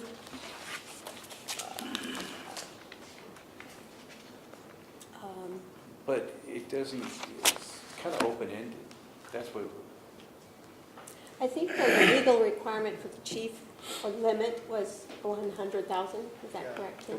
If I can just address the Please do. 100,000 limit, is that under state law, if you're above that amount, it requires a formal bidding process and Okay, all right. approval. Well, that's what I and was- That's normally done by the board, like when we have a formal bid, okay. it comes, so that's where the 100,000 comes from. That's fine. I So just we- wanted to see if it was any type of state regulatory or statutory. Exactly. Fine, So thank you. That's where we get that. Thank you. Virginia? No, I was just going to approve the resolution. Okay, let's have a little motion, and a second. Second. Robert has a second. Anything else? I have a comment. I think in our meeting, I think Robert did not agree with me, but let me refer to page 2 of the staff report. I feel uncomfortable with that 4th row of items there, the chart and the purchase limits chart. Page 2 of the staff report. It's repeated also. Page 2 of the staff report. We have amount less than 15,000 for battalion chiefs and mid-managers. I did not see the necessity for that. I think there's some rationale that was presented in answer to my concern. That the response was that this is a good training opportunity, gives people a chance to exercise kind of managerial discretion and so forth, and that there are some safeguards here. That is, that there are budgets and they can only approve these things within their own budgets and so forth. So there are safeguards. I just don't see why battalion chiefs and mid-managers need to be approving up to $15,000 worth of purchases. And so I feel uncomfortable with that. I would like to sort of stop the chart. I agree with the amounts of money, but I would like to stop the chart after 3 rows here. And that gives plenty of people here to approve purchases. Battalion chiefs and mid-managers can still make their recommendations. They can still fill out the check request or requisition or whatever, purchase order, whatever you want to call it. But they would just need to get it signed by either a division chief or the fire marshal or the deputy chief or the administrative service marshal or the fire chief, one of those people. There's lots of people to sign off. So anyway, my proposal would be to eliminate that approval level. And can I just, Yes, please. just get, a comment related to that is that battalion chiefs and mid-managers currently have an authorized limit It's, I believe it's 5,000, so it's not 15, but they currently do. We don't run across any issues with it. Just, that's my input. But again, I think when you go 5,000, you could lose 5,000 and somebody could make a mistake, but when you lose 15, it starts to be real money. And I was concerned, I'm just concerned about it. I just don't see the necessity of it. And so, anyway, I welcome comment from anybody else. I think, you know, you got battalion chiefs and mid-managers, you know, that are here in the weekends, and they have to run down a division chief or call you at home, Harold, or something to get an approval. I don't know if it, what would constitute $15,000. I mean, would like if that ladder truck, if the transmission fell out or something and they needed, I mean, Well, what it's- would it's- justify something that, you know, Yeah, let without me- normal hours? Let me just say this, because I know we had mentioned this to the directors too at the time, Director Jones, Director Bernstein. At the committee level, you know, what we do here is we task down for both responsibility purposes, but also, you know, because this is the type of job where there's excess time at some points. Maybe the call load is, you know, not that heavy on a weekend or even on a Friday or during the week if the staff is not here on a holiday or whatever. You know, we task down things to the battalion chiefs so they're not always going on calls. And so we try and, you know, get good use out of their time by being program managers and coordinators, including captains, down to that level. So, you know, we do entrust them with that authority. I would just give you this to the BCs, and they run the place without all of us around. And, you know, the reason we pick those people is because we have a lot of faith that, you know, if emergency happens, they're the ones that are going to be the leaders and commanders for an event. So, you know, I trust them with that. I'm pretty sure we can trust them with this authority as well. And to be very honest with you, we have not had problems at that level. We do have problems every once in a while with captains, just because they may be new or don't know the process, but equally we try and introduce them at a program project level so they equally have skin in the game and they get assigned things. And it's, you know, you may not know this, but you know, it's like Randy out there. It was a great example. Randy was in charge of, he's on the safety committee. Randy got involved with years ago buying hose and nozzles. That's literally a program project level here that we assign to either a fire engineer or a captain. And what that does is it makes them expert in that in terms of purchase of it, ordering it, maybe even changing the type of units that we use. So, you know, we have a lot of different widgets. We do a lot of different things here and how we get it to work is we spread that workload out amongst everyone. So, yeah, those are areas of responsibility. Like I said, at a captain level, mistakes could be made, very rare. At a BC level, I've never seen it. And again, we entrust them with the safety of the community when everybody else is gone. So then your recommendation is to retain the $15,000? Yeah, you know, and again, no disrespect to Director Bernstein. I know he's raised that concern. I can see the concern that he has too, so I don't want to make as if there's no consideration for it. We actually talked about it after the meeting. But like I said, we were having a lot of problems, and I would say, okay, I get it.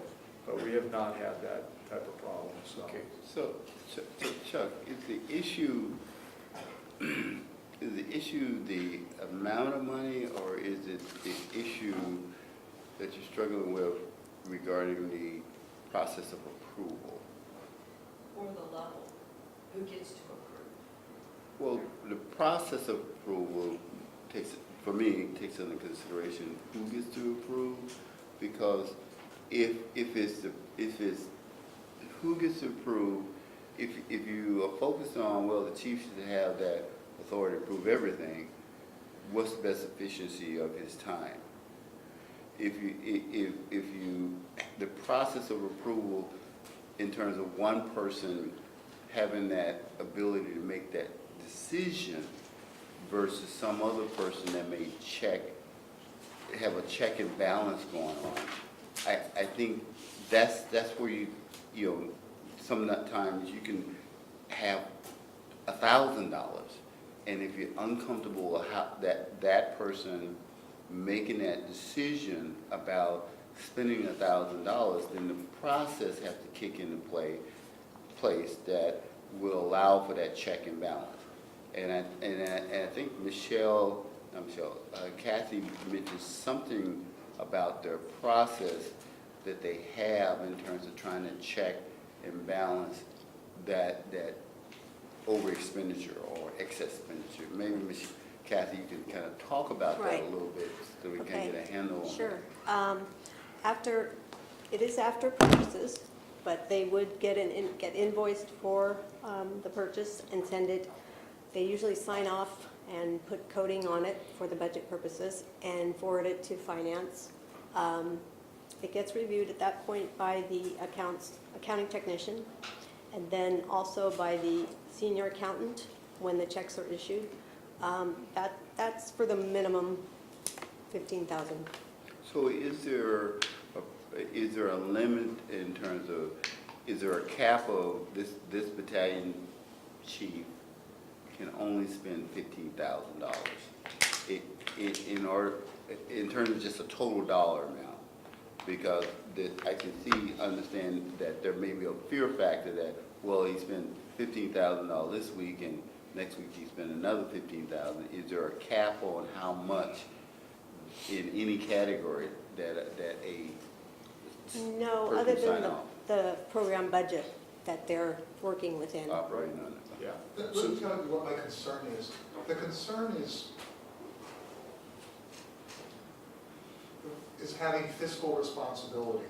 The reality is, I believe that there's even more of a process than Kathy's talked about. That beforehand, you're supposed to check, you still have the money in the budget, is there money still there? So there's a project, Kathy's talking about after the cow's out of the barn, but even before the cow's out of the barn, there's a process that you're supposed to go through. But the reality is, somebody could order something, sign off on it, and think it was only 15,000, and then later find out, oh, each one was 15,000, that's 45,000. And if somebody has signed it, who's authorized to sign, and delivered it, the vendor doesn't know whether they're authorized or not. Suddenly, we spent $45,000 in error, and there was someone who authorized it, and they realized they made a mistake, they shouldn't have, they feel very badly about it, but the cow's out of the barn at that point, we have to honor it. And it just felt to me like there were too many people able to sign off on things on behalf of the district, and that's what concerns me. So, but you know what? I'm not offended if other people don't agree with this, so. So what solution do you have? Yeah, so what, Well, What we gonna- if you're okay with it as it is, and the three of you are. No, ready- I'm asking what, since you brought that concern, do you have an alternative solution? I would just say that they don't sign off on anything, that we just give the authority to everybody else, and that they don't sign off on things. They would need to go to their superior, basically. I'm and gonna get go signed with off. the chief's recommendation to keep it as it is, because he needs that, for the battalion chief to have that operational authority to sign off on it. Well, I think Chuck is talking about all of them, at every level. No, he's just talking about Just the the battalion fourth, chief. yeah. We're only talking about the fourth, the bottom row. Yeah, the bottom one. Fourth. Battalion chiefs and with managers. Right. Now I'm really, I'm not, is it a concern because they're at the bottom, or, I No, mean, I just think it's No, too he many didn't people want to. able to approve things. I think that just the numbers of people, now we've got about, what, maybe 10, 12, 15 people who could approve things on behalf of the district? I just felt that's too many to be able Yeah, to but they're sign not on. doing it all at once. what Chuck said, that regardless. Yeah, I'm just concerned about Yeah. the supervision of it. So you knocked me off. We'll just hold you responsible, chief. Yeah. Isn't that what you do already? Huh? Sounds like We it. do anyway, right? Yeah, okay, we're gonna hold you responsible. Exactly. There you go. Good And or Kathy, bad? you too. Thank you. Rob said it.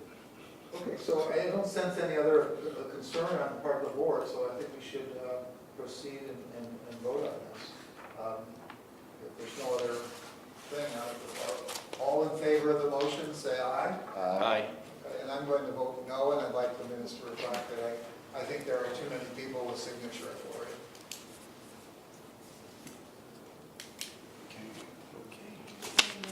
Okay, we'll move to item number 19. Hey, Director, before you move on, I just want to say thanks to the board on the overall approval, because, and to Kathy and Tim, who did a lot of the research, because the level that we were at was causing so much additional work to try and get three, I mean, it's hard to get 3 bids at $5,000 in the Bay Area. I mean, that's, people blink and you're through that. And then they don't want to bid your projects anymore if they never win it, so, That's right. you know, it causes a lot of extra work.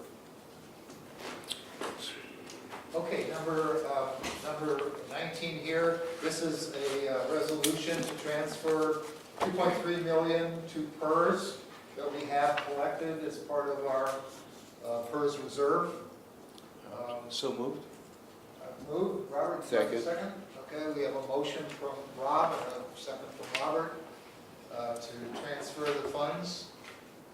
Any discussion? Take a vote with Director Crowell. For Virginia. No, it's all right. We've got a quorum here. Let's keep So all in favor, say aye. Aye.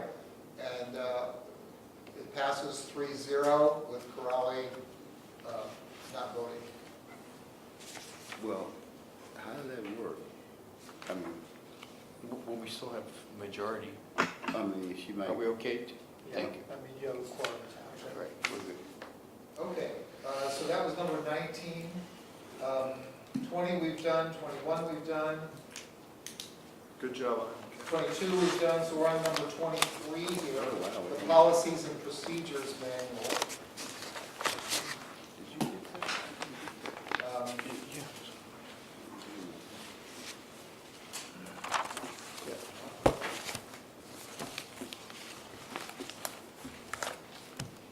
Policies and Procedures Manual is attached here.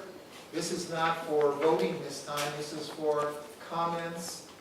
You didn't have this before. What I'd like to ask you to do is make comments on things that have changed. If you have some comments that you'd like to mention now, this would be a good time to do it. But if you don't have any, we'll bring that up at the next meeting. It would be helpful. What I'd like to request is that you send your recommendations to the whole board, but nobody comment upon them. That way we can see them in advance.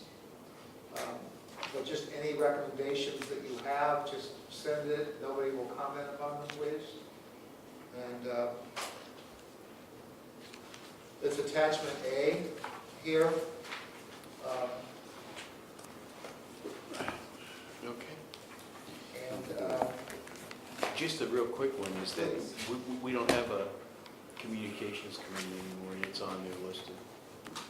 well, there's a number of things like that where we don't, so some updating, we don't have a communications committee.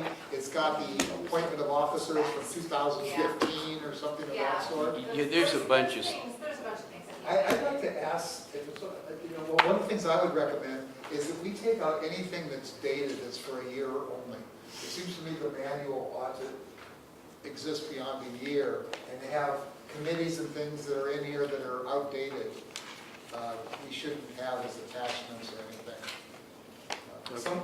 Some of these things, in fact, the table of contents is not even what's in here. Like the table of contents maybe says 2012, but what's really here is 2014, or something of that sort. I mean, all that, we ought to catch up with that. And can you go through that and deal with those kind of things? I'm gonna do my darndest, yes. Thank you. Michelle? Michelle? Yes. Yeah, my big question was which ones with the staff report, because I didn't want to go through the whole document, that, you know, which ones were updated changes and things, but you're going to do that for us? I'm gonna do that for you, and so, I'll have an updated version for the next month's meeting, Okay. and then, do you wanna make your comments, like, kind of do this all over again, but next month, and people can make their comments on the policies and procedures manual then, and come back? One more meeting after that? So, yeah, That we'll makes have more it, we'll have sense. clean copy. That's what we normally do. Yeah, So, okay. I mean, actually, we're a month behind, but it's okay. We've made updates already. Yeah. Through these, at least two for So we have the HR, resident so- representatives, Right. and the board vacancies, Right. and then the committee assignments. Correct. Right. There's, Okay. Do you want to handle that, or do you want the HR committee to handle that? oh, I think it's best to just let me update it with whatever's already passed. Okay. Because it's already passed and there's nothing to discuss. It just needs to be updated in the manual. What I've asked is for the board members to send any comments they have. But do you want to wait until I update it? No, I don't want you to update anything because we don't know that we're accepting them. No, you've already accepted the previous You accepted a board couple meetings. of HR updates. So the Or, I last mean, board meeting updates was- from the HR No. committee. Yeah, but why don't you just enclose it, it's already done, but just, you don't have to update this again. It's too much paper here. In Boston. Yeah. Okay, and, Right, but are you saying that? if- She'll bring it back next month with those, and they can be just single-page handouts. We don't have to reproduce this like that. meeting is flying out there, flying. They're not in that one, but if they're, So you can make single-page handouts of those things that are already done, and then we'll have pages of things that are recommended by the board members, and we'll go through each one of them. so you're gonna work on the one you have, and then I'm gonna bring back the updated pages, and then Updated pages, but not a whole updated the packet. whole thing, okay. Yeah, because we have to repaginate everything else. So whatever changes the board wants will be based off of the one that we currently have in our packet, just to be clear, is that correct? Yes. And I'll let John hear that. No. That's Basically, all we right. have changes, do you There want you me go. to do it to this? There you go, And thank give it to you. Michelle. There you go. Okay. Thank you, Michelle. And don't worry about you don't have to include the board vacancies or the resident representatives, because we've already done those. We've already done And that. they're already complete. And Okay. the committee assignments, they're already complete, so you don't have to tell me, because I know. Right. There you go. So, but anything else additional? Additional stuff, okay.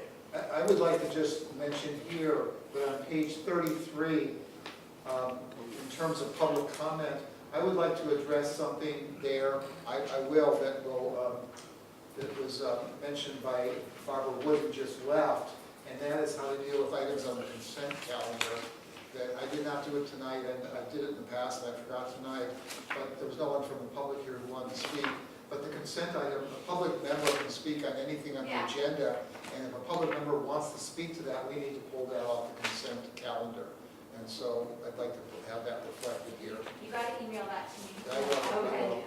And To then everybody. I would like to have you guys take a look at Appendix H. You should have a look at Appendix H, which has our policies regarding labor agreements. So it's a timely thing to be looking at. Okay, any other comments on this item? And when do you want these back by? Can you take this or edits? I want to do my updates first, and then let me email you soon. Email. You know what? Yeah, that's what I mean. We can accept them the night of the meeting, it doesn't matter. Those you get, bring to the meeting. If somebody has something new, bring it to the meeting. Yeah. So we will at the meeting take stuff, whether it's been proposed or not, we'll discuss it all. Yeah. Okay? Yep. And And it's you're- okay, by the way, if you don't have any changes, just so you know. Yeah. Don't feel pressured like you have to do anything, but whatever you feel comfortable with. Okay, item 24, the resident representative to the Emergency Preparedness Committee. For the remainder of the year, as you recall, Cynthia Bosworth resigned. We have one application here, and that's all we've received. The person who happens to be the resident representative for a different committee, Tom Prussing, who is the resident representative for Finance Committee. So I'll open it for discussion. Where is his resume? Here it is. Do we want to make? Well, Have we vented this? no. So that's what we're doing now. No, I mean, have we, like, It's been publicized. it has? I didn't see it. Where was it publicized? You know, It was publicized in multiple papers, the Almanac and the San Mateo County Times, I believe. can I, through the chair, are we ready to talk about this? Please. I think that at our last meeting, E-Prep meeting, we talked about the lines of communication within the emergency prep, I guess, grouping.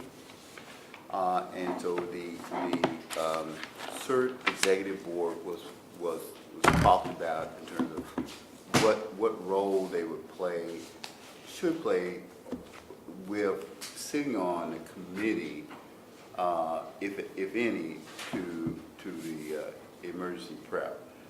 So it was my understanding that when we have this retreat or this special session, part of the conversation is going to center around how do we improve the communication from the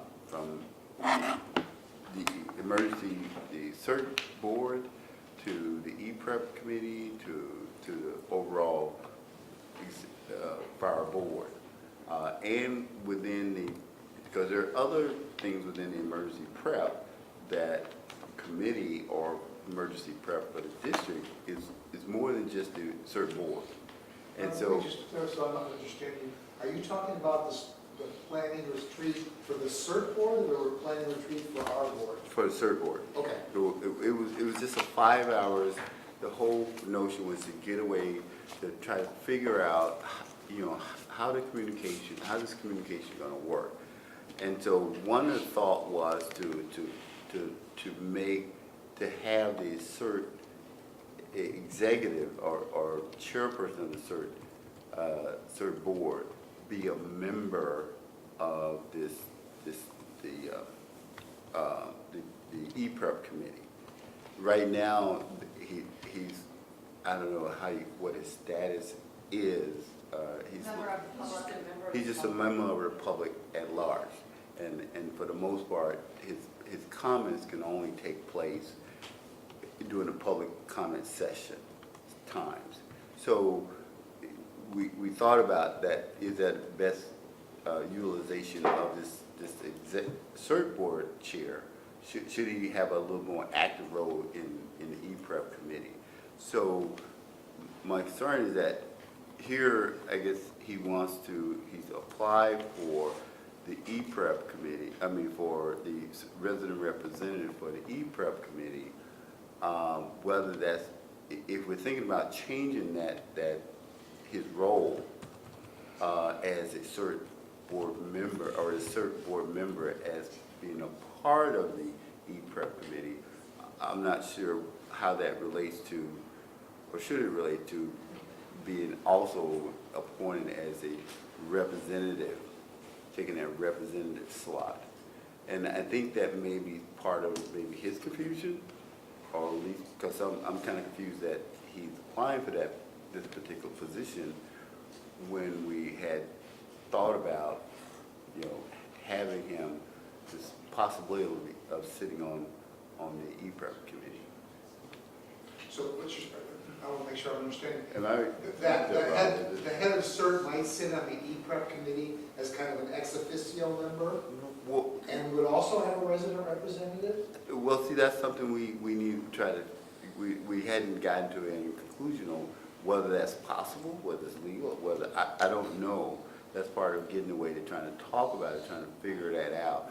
It's a lot more, I think it's a lot more complicated than just, evidently he's the only one that expressed an interest. And I got to tell you, with being on the other CERT committee or whatever, and then being E-Prep, I would rather have someone that has broad breast of not only emergency preparedness, but not just the CERT aspect, but a combination of a little bit more diversification than just CERT. And like Robert said, are we going to have that CERT person going to be like a permanent member and then have a resident representative to take that other slot? I mean, that's where we are right now. I think that's so. I think we just need to keep this kind of under advisement for a little bit before we appoint a representative yet. At this point in time. Yeah. Well, let me comment from my perspective. I think it's an interesting idea to have this CERT president or the CERT, a designee from CERT Right. be an ex officio member, somebody who can participate in the conversations, can't vote, but can just like, because again, it's a board committee, but they can vote, and we would also have a representative who would have that broad perspective. Or the CERT person can also designate that. So let's say if Tom is the, what is he, the board president there for that or something? CERT board? Well, maybe if he can't make a meeting, he can delegate that to another CERT board member. So The other point here is that it doesn't really solve the problem for us, because if we make this appointment, now we've got a hole on another committee, and he's spent 3 or 4 months getting up to speed on finance at some point. Well, I mean, that's his choice. I think he got to decide what's enough. Yeah, what's enough, he got to make that decision. But I think the important part, whether it's really, is something, I don't know the legality, I don't know whether, the resident representatives have no voting rights, and whether Tom, being a representative from the CERT board, have any voting rights towards things, I don't know. That's what we need to figure out. I think only a board of director could ever have voting rights on a committee. So here's my question. So let me have Tom finish. What? Robert. No, I want to hear from Tim over here. Right. Are you asking if a resident representative could have voting?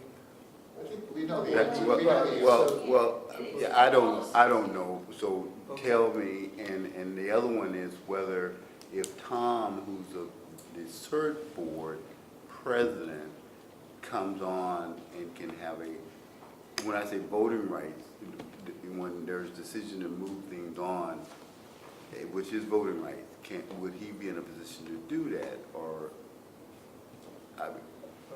Okay, if Go ahead. okay. So, as a resident representative under your board policy, they're non-voting members. Right. So any resident representative is a non-voting member. I'm not aware, and maybe I'm not following, are you talking about potential of having an ex officio? Because right now there isn't any such position as far as I'm aware of. No, we'd have to create it. Right, no, okay, so it's under consideration. Yeah. And Yeah, so my right. question is, where is that? What's the status of that? Well, there is no status. Well, Or is it we're still just in the discussing beginning that of the in our discussion? committee. At the beginning. Right. Okay, To add that other position. So we have a resident representative and then someone from the CERT board. Yes, Michelle? So I kind of can't help but to think that we're getting way off track here, because right now the agenda item is just to consider a resident representative for the emergency preparedness. So it sounds like that's a different matter altogether that still needs to be discussed in the committee level. And you guys should talk about it and then come back and bring it to the board maybe, if that's what you're. Well, I'd like to table it. We can table it, but however, we have an application before us. For the resident representative, so that's Which what is- we should do. Does anybody want to nominate anybody for No, that? but I think this is relevant insofar as they've been talking about having someone. Now, that person who would do it, it happens to be the person who's applied for the resident representative. So we're Right. talking No, about I- one, and there's a I understand. confusion about the whole thing. We're trying to untangle it right So now. I get that. So where are y'all in that decision-making process? You're about to answer my question. Well, we are hopefully get together soon. When I say soon, there's some dates gotten thrown out there, and it looks like it need not happen until August. Now, right, yeah. August, to have that conversation about, developing a line, how do we improve the communication, and how do we fit the CERT executive board chairperson into that communication, so that one of the things that we have here, what's on the agenda every month, is the CERT, communication from the CERT board. And Michael just mentioned that we had talked about at the meeting that any line of communication from that CERT executive board about CERT will come through the EPREP chair, or through in terms of line of communication. So in order to make that happen, we have to have some level of conversation. The CERT board chair has to have some level of conversation with the E-Prep committee in order to understand what's going on so we can transfer it without having As monthly. Michelle said, that's not what we're talking about, right? No, it's not. The question is, let me just shortcut, is anybody prepared here to make a motion to appoint Tom to this committee, or do we want to I think table we want this? to, I'll move to table it. Second. Yeah, absolutely. Okay, all in favor of tabling it? Aye. So it's 4-0 to table this. Until we can And so come back. hopefully we can Until we all talk, have a uh, decision. to kind of figure that out. Understood, not ready to make a decision. Yeah. Okay. President's, we're done with our regular agenda, we'll move to the president's report. I do have a couple of things that I need to talk to you about. Let me just mention a couple of things. First of all, I'm going to be teaching the, Get Ready class this Thursday night in East Palo Alto. It's the English version, which is what I'm doing. That's one thing. This Thursday? This Thursday, yes, at 6:30 at Station 2. I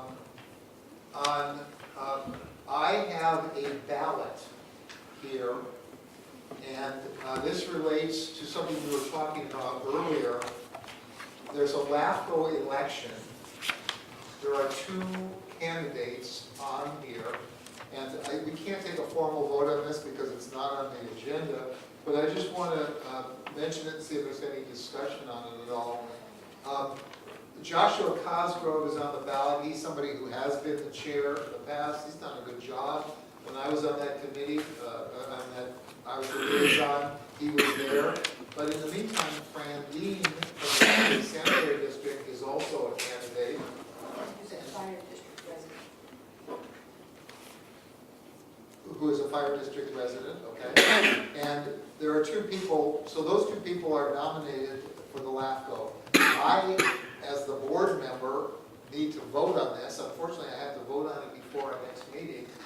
So I just want to tell you, I would be inclined to vote for Joshua Cosgrove only because he's doing a good job and I didn't see any reason to change it. But if somebody else has a different thought, I would just like to hear from you. I agree with you. Can I just say one more thing, Rob? Sure. I talked, because Peter is the liaison to this group, I spoke to him about this matter. I couldn't then speak to you because that would have made 3 of us. So I didn't talk to you about it, it was because I had already talked to Peter. But I did want to bring this up so that you could participate and so forth. No, that's fine. Peter also felt that Joshua was doing a good job and that would make sense. Yeah, he also set up the California Special Districts membership for the county too. So, and he's been on that board for a while, and the dealings that I've had with him, and I'm sure that you've had dealings with him too, going to some of those meetings before. I think he's fine. Virginia, did you have That's up to you. an alternative view? Yeah, actually, given some of the issues that we're dealing with, I actually would prefer to have someone who supports the fire district. And I know that we're supposed to get a broader picture, but I think, I would like to suggest that maybe you consider Fran, because she's been supportive of the fire district and she understands the need for essential services. Joshua, I don't know Joshua, so I'm not going to give an opinion on him, but I trust that since y'all have worked with him, he's a good guy. But I also understand that he was going to resign, so I don't know why he's coming back on. So I don't know. Okay, so let me, what I'll do, I'll actually talk to both of them and just get a sense. Okay. So that's Because all. I've never seen Fran in any of the CSDA meetings there. Yeah, no, I get it. I actually happened to have lunch with her today. Okay. And so I didn't even know until she mentioned it to me, so yeah, to your point. No, that's what But I'm just I saying. think it's important to have someone who will support the fire district. And I will talk to both of them. I'll just give them a call and we'll see. Did you have any thoughts about it, Rob? I have no comments. I don't know either one of them. Okay. Director Bernstein, just out of curiosity, I think I gave you all that information. I think it came from me maybe, and maybe not the ballot, but so that's not required to be a board thing. That's just you as president you vote. You don't have to get consensus amongst the board or anything, right? I only need the board to approve voting by someone other than myself. And since I intend to vote, I don't Okay. need to get a board approval Okay, first. thank you. The other thing that, and I wrote it down, so hang on 1 second, let me just,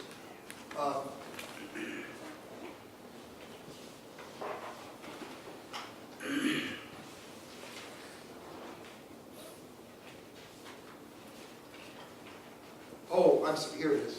I just wanted to mention one other issue that's come up. I think I've mentioned that I'm one of the advisory group advisors on the pension plans with CSDA.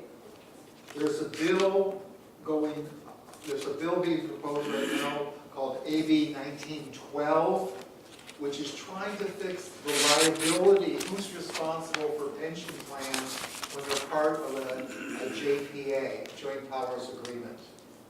Apparently there was this group in LA called LA Works. It was a jobs training program. It was, I don't know, ultimately it was a corrupt agency. The executive director stole the money. He had no money left, so they went belly up, and now they've got bills to pay. They're supposed to be paying for the retirement of the people that have worked there. And of course, there's some poor guy who's been with the agency 35 years, and he's going to lose his pension of $1,500 a month. Meanwhile, the head of the agency who ran off with all the money, he sues for his pension, which is something like $21,000 a month. And what CalPERS is involved with this, and they didn't do anything about his solvency. So CalPERS is trying to go back to the cities that made this a joint powers agreement. It's a long story, but it's just basically corruption. And then, of course, being stupid, CalPERS now wants somebody to pay for the corruption, and there's always a taxpayer there. So this bill would fix the responsibility. Let me tell you the long and the short of it for our interest.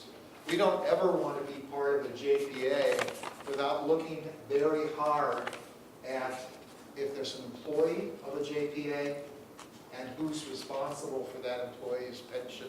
So if we go in with some agency, we could get, depending on how the bill turns out, we could get stuck with the whole liability if that other group can't pay for it.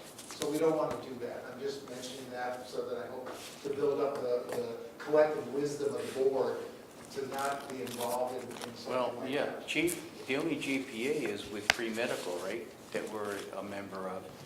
But that's kind of ad hoc, that's not. I don't think we have any employees. Net six is the JPA, but that's communications with the fire chief. Right.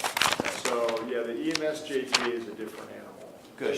There's no employees of any JPA that we're a part of. There is. Well, John. Yeah, the executive director And the he clerk. has clerical support. Right. And then each one of the fire agencies has some skin in the game. Well, some of the fire agencies have skin in the game because they've made they pay for portions of chief officers and vehicles assigned to those different zone representatives. And doesn't OES have a chief assigned? That is true. Or is OES that? is paying for it, though. So OES is paying for that? Okay, all right. No, Chuck, we're not. 1912. Gotta do So decipher. let me say that if we are involved, and I didn't realize that, what CalPERS is going to do, if assuming this bill passes, and it looks like it will, in some form or another, CSDA is trying to modify it, but they're going to do a risk assessment of every JPA in the state. And those that are found to be risky are going to have to apportion the liability to each of their component agencies. If that's not done by a certain deadline, CalPERS itself will apportion the liability. And we could be on the hook for, I don't know how solvent other agencies are, but we don't want to get, in my opinion. It's not good. No, It's good to be us. Chief? No, but it's not. It is. Yeah. they'll go to the deep pockets. So- Sure, but I'm saying so if we're within those JPAs, but the ones that we're in, only the EMS one has a couple employees. Yeah, but aren't they county employees? I have to look into that. That's a good question. Because he's given, and the reason why I know this is because of my other hat, okay, is that he's given a county vehicle and to operate, and I don't know where she gets her funding from, but I think they're county employees. Maybe that's something that we need to ask Mike about. Callagy. Yeah, Callagy, yeah. Because, no, you bring up a good point. If he's a county employee, well, then he's in a different pension system. Yeah. Well, can you do that then? Yeah, I'll find out who owns it, because there is literally. No, you're the rep, you gotta find I know out. they're affiliated with different, both even fire agencies that over the years have said, yeah, we'll do It's this. John. Wasn't us, just so you know. Okay, well, it could be affecting us or not. It's not a good deal to be part of the JPA right now. Yeah, and I know It's a that, county I know one of the I think things so, that 'cause he's is got a driving county at least part of this is County that San vehicle. Mateo has gone to PERS because they wanted to consolidate with Foster City and Belmont. And so part of what's been going on. Central County Fire. No, Central County's already done, Millbrae, Burlingame, and Hillsborough. Millbrae has no voting rights. San Mateo's actually trying to do this right now, and become one agency, and they would call it Central San Mateo Fire or whatever, San Mateo Consolidated. Well, but it'd be called Consolidated Fire.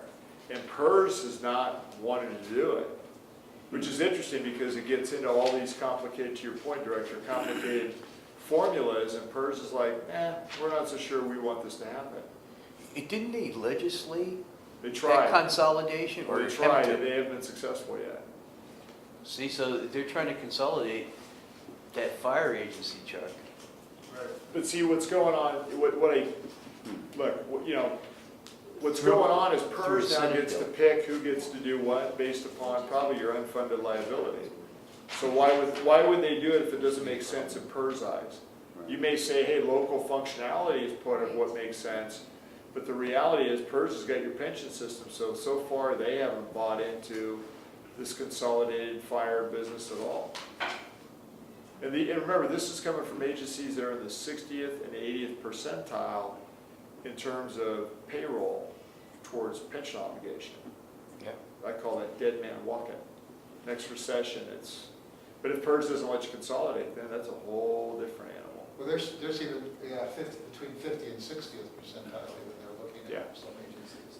Okay, so that's all part of my report. I just have as a member of the public, I have a curiosity question. Can the corrupt employee, can the PERS be denied the $20,000 monthly pension? They can't do that?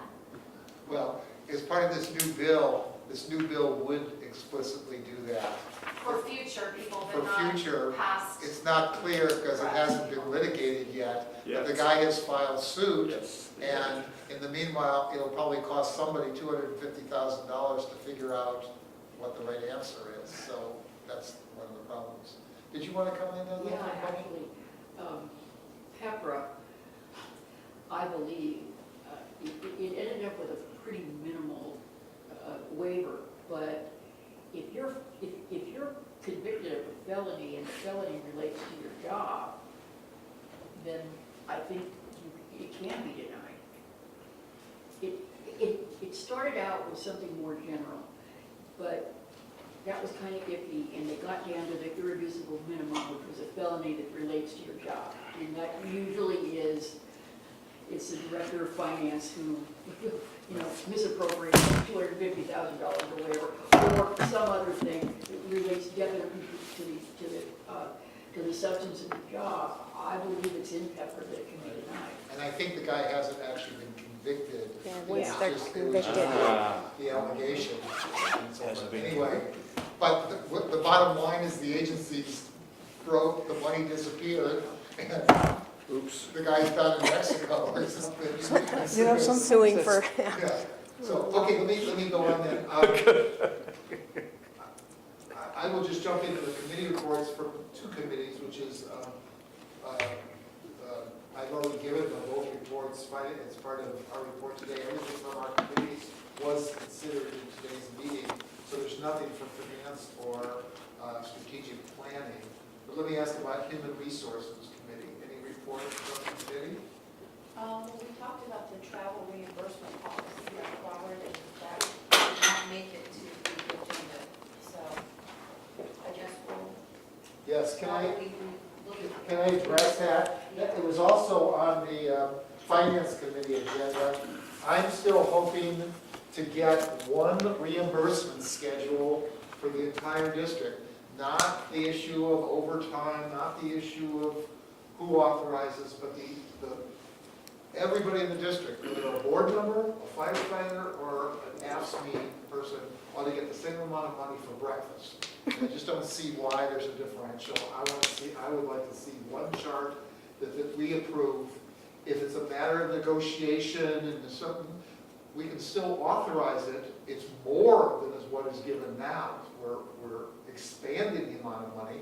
If AFSCME were to choose not to accept the additional money, that would be up to them. But at this point, we should authorize one thing so there's not discrimination among employees about how much they get for breakfast. So. Can I ask a question? Director Bernstein, are you comfortable with the board policy that goes into the board manual being together with the one for AFSCME and one for whatever, IAFF?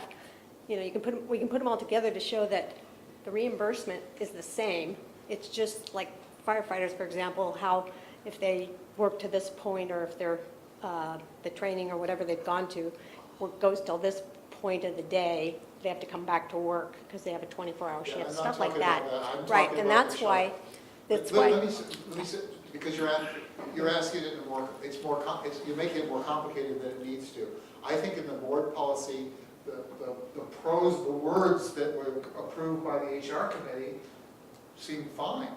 It should make reference to a table of how we reimburse for the hotel, for mileage, for breakfast, lunch, and dinner, and anything else. It should make reference to something that the board approves every year, whenever it's appropriate, and that all those schedules that you're talking about, whether it's for FEMA or for AFSCME or anybody else, makes reference to the same table or chart, but not all the procedural parts. Well, there is one. No, And that's the GSA schedule, except you can't get the government rate for the hotels because you don't have a federal tax ID So number. you say government rate or best rate available, or some wording like that to cover it, and that would. Or like some agencies have actual, where you go to breakfast and you spend $9, or you go to breakfast, you spend $12. They have it actual expenses. I mean, it's totally up to the board, So we use I think the GSA. Right, schedule. sure, and that's what, But I think what's happening here is that we're not on the same page. So if y'all want us to, if the board wants us, the HR committee us to revisit this, I'm fine with that. I mean, Robert, I don't know what your thoughts are. I'll take your lead. Okay. Well, it's not the wording, it's the wording that you're suggesting was fine, there's no issue. No, I know, that's not, but we're not on, we were looking at the board's reimbursement policy instead of the whole district thing. And so, and maybe we didn't ask the right questions, meaning the HR committee. I thought that we did, and it's not a big deal. We can relook at it again. If Robert is in the finance committee, so he can give that feedback too, when we have this meeting. Chuck just gave it. Chuck just gave the feedback. Okay. Based on what his comments were. I mean, I'm in the finance, that was my first meeting. So I couldn't, I didn't have much history to draw upon, other than the fact that whether it's one table or, a standard, reimbursement schedule for everyone, if the board feel like it needs to have one and we don't have one, and I think we should have one. I think we just need to just kind of assign it to a committee, work out those details, and bring it back to final product to the board. Well, do you want it to go back to the finance committee then? or do you want it to go to HR? Well, I thought it was an HR, HR, as part of personnel. Right. I mean, I don't Well, but see I how mean, you got it clearly in what we finance. recommended didn't move forward, so. Because it wasn't, what we're trying to get Well, is, I know, there's so- no reason for us to get more than someone else gets. It just seems unfair. Why did we do that? Well, that's what I'm saying, we're not on the same page, so if you want it to go directly to the finance committee so that you can deal with that, that's fine, I don't care where it goes. If you want us to look at it, that's fine too. But we, You know what, this is not complicated. No. And It's not. For some reason, the staff is making this really complicated. We can do an administrative GSA directive. rules, as Rob says, Yeah. GSA rules, let's just have the And GSA. that's what The the first- IFF one has, that's what the board one we're trying to get, and that, We've been they meeting, and I also, Through the chair, I think that's where we're at too. yeah, I'm through sure the of it. chair, can I make a recommendation? Can we just send this thing back to personnel, let personnel come up with that? okay, let's do that. Yeah, and, yeah, You say personnel, you're talking about the For HR. HR committee. HR. Just pull up the schedule. I mean, I can go to Bangladesh, We'll take come care up of with it. the per diem. We'll take care of it. That's my recommendation. That's okay. So, can we get a motion on that? Can I just say, it needs to be absolutely clear whether we're talking about reimbursing the actual, or we're talking about an allowance that you get for traveling. And it wasn't clear to me that that was clear, so Gotcha. Whatever it is, I don't really care. Okay, I just don't want it different for different Want it groups. consistent. Yeah, sure. but the rules surrounding it can be very different, okay? Okay, Because it affects a whole bunch of shifts and people's Right. schedules are different. okay, we so gotcha. forth. We're Okay? set. Fine, Okay. HR committee HR committee. in July, we will address. Don't Thank reinvent you. the wheel. It's done. August. And what about the emergency prep committee? We I pretty much think we've covered it. covered everything. We've been banging back and forth here. Nothing to add to that. Then let's do the liaison reports. We'll start with, Menlo Park's already done your report, is that right, Robert? Yeah, I think the chief and I just kind of beat that one down right now today, so I think we're good. Okay, and then, Yeah, county, okay. I spoke to Don Horsley and Sheriff Polanos, and we're good for county.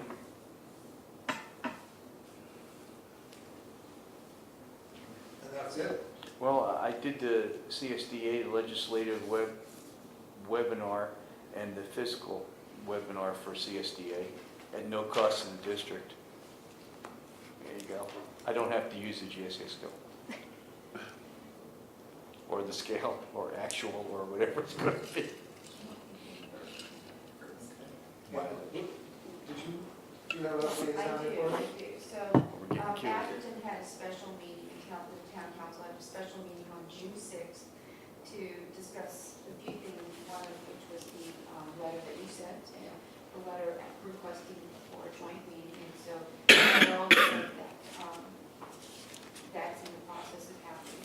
So right now, it looks like they want to definitely move forward with having the end of the year meeting, and this planning meeting is supposed to happen in June and July, will be between us, the president and vice president. Harold is the chief, their town manager, and their liaison to the fire district. So if they want to have that meeting, the planning meeting in the July timeframe. Is that what you heard too from the city manager, town manager? Yep, that's exactly what he said. And to talk about what the future meeting would be, or to talk Yeah, about to set the issues? agenda, that's how we've done it pretty much the last few times that we've So done it. just be expecting, I guess, how are y'all going to schedule that, Harold? Are y'all I'll talk to gonna- George, and George will talk to his people, I'll talk to you guys, and we'll figure out what works. Okay, perfect. That's all Something I new. want for my liaison. Okay, let's take then the director's reports. Anything, Robert, that you're involved in just as a director? Well, there's a couple of things. Had an opportunity to go to the special, California Special District Conference, which I thought was really enlightening to me as to understand how important the special district is to the overall special districts in terms of communication of information, new laws and things that are going on at the state level. There was quite a buzz going on around, I guess it must have been SB 831, which had to do with the ADU passing of the legislation last year and how that's impacting some of the districts in terms, because there's a provision in there where that fees or within the cities would be kind of would be eliminated. And so some of the districts are working on now bill to, or the special district, a group, California Special District is working on a bill to try to introduce this year or next year to try to reintroduce, taking that, eliminating that from the provision of the ADU, because some felt like they'll be impacted a lot. And then Rob and I kind of hung out a little bit, going knocking on the doors of our local congressional leaders. We didn't run into them, except for one. We ran into the street after about 6 o'clock. Mark Berman, we saw him. On the street, so. But the rest of them, we didn't. So it was good. It was a good conference, and I thank you, the board, for allowing me to go. Can I just mention something to you, Robert? Sure. In the manual, procedures manual, when you do your review, you'll notice there's a part in there where you're supposed to write a little report to get you reimbursement. So would you just, one paragraph I think would be plenty, but if you would do that, then you would be in compliance with that policy. Reimbursed from what? The expense, hotel? well, no, your mileage there and any meals and things like that. You already got it, didn't you? No, I just donated that, I don't want the community taxpayers to have to bear that cost, so I just did it on my own. Well, that's not necessary, but in any case. May not be, but I just chose to do it that But I way. think even for the hotel, I think that's the report. It's not me, it's in the thing, and it's been an issue before and I just want to be sure that you're aware of it. Where doing the report or just being The reimbursed? requirement for a report to the extent that part of it is paid for by the district. Okay. Keep going, I didn't interrupt you. So the last thing is I went to, Chief and I met with we talked about that, the representative from the city of Menlo Park. I'm really excited about the fact that when mentioned about the JPA and the creek, and there was some type of, I guess synergy or being on the same page about an issue that might be compatible for both of us to look at, to try to see what we can do in terms of putting together an alarm system or siren system or some type of alert system in Menlo Park and sharing that with the district. The other one is I was able to attend the 35th anniversary in the city of East Palo Alto without too much traffic. And Annie Escher and Jackie Spears were there. Pretty much the whole theme of that meeting, the anniversary meeting in East Palo Alto, was around the history, how the city became a city and all the politics. Both Jackie Spears and Anna Escher was part of the Board of Supervisors at the time, and they was pretty instrumental in when it came to that level to help the city become a city, open some doors for them. So it was overall was good, meeting and a good anniversary. So, and also I know that the city, some of the council members are really excited about meeting with the district at some point. Rob, anything as a director? We've covered it, thanks. Virginia? Yeah, just a couple things. I participated, I think on May 22nd, that earthquake preparedness, with the Girl Scouts in Menlo Park, Girl Scout troop in Menlo Park, and we did this earthquake preparedness session or assembly at both Upper Laurel and Lower Laurel. And we had Mike Lawson there, so I wanted to give a little shout out and thank you to Mike for participating. And a little shout out to Jim Stevens too, because he was able to help secure the prize. This was like this competition between the students to see who could get as many items checked off their preparedness list. And so Jim helped secure this prize of fire engine going to the schools and the class that, you know, had the most number of kids. So they had a great time. It was a great incentive too for the kids to get this checklist back to the Girl Scout who was working on this project. And I also wanted to just, I think Harold, was it the A-shift crew that did that? I believe so, yeah. So can you thank them for going out there and being Sure. in the community? I mean, it was overall a great event, and I think we're going to be doing some more. I don't know, but it sounds like it. And this last thing is, today, that I tried to go to the celebration for the incorporation of Palo Alto. The traffic was horrible. I couldn't even make it. So I just wanted on the record that I tried to go there. And Rob was in the same boat that I was in. I gave up though. Yeah, well, I did too. I never made it there. Have you ever made it either? No, I couldn't even get out After- of Menlo Park. Yeah, after like Don't a half worry. an hour It's to not a go problem a for the mile Scouts. is Not a problem. totally Well, ridiculous. I did think about that here. I read the because article. I was Not a sitting problem. in Not a traffic. problem at all. Because I was sitting in traffic trying to get in, or get out of Menlo Park through 3 different areas.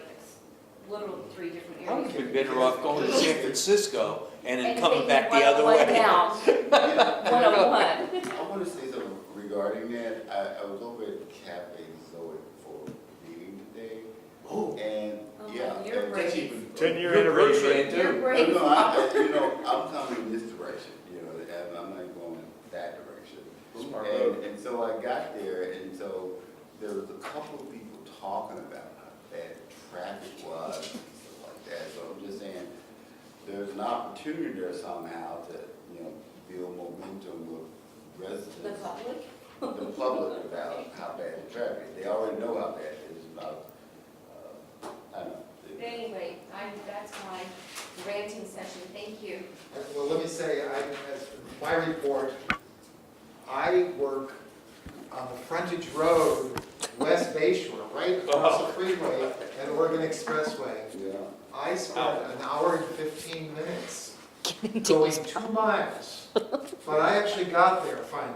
There you go. You're good. I went all in. At 7 different o'clock routes. when it was I got there over. right as they were closing, but I managed to see 4 of the 5 council members. I think Lisa never made it at all. So I saw 4, but I didn't see you, so I didn't think you had gone. I used to love it. You left earlier, but I stayed for maybe half an hour. But anyway, it was their 35th anniversary. It was a major event for them. I know. Yeah. Does anybody know the date that was? Yesterday. Yesterday. What was yesterday? Yeah, June June 18th. 18th. Yeah, June 18th. June 18th from We 5 to never 7. forget. We From- never forget. So anyway, that's the end of, that's the end of my report. There, But there's no traffic problem. No problem. There is. do any directors have any proposed agenda items for the next meeting? Do we have to talk about? Okay, I will move then to public comment number 3. I actually have 2 tiny things Oh, to say, please. very tiny. First, I noted with some delight your statement about the ability of the public to request that items be taken off the consent agenda and made regular items, because I think that's a wonderful thing to actually make that really clear. I actually had a very unfortunate incident early in my career as a labor representative here with the district, in which a board member who is no longer on this board, when we asked that something be taken off the consent agenda, looked down the bridge of his nose and said, "Are these people allowed to ask that?"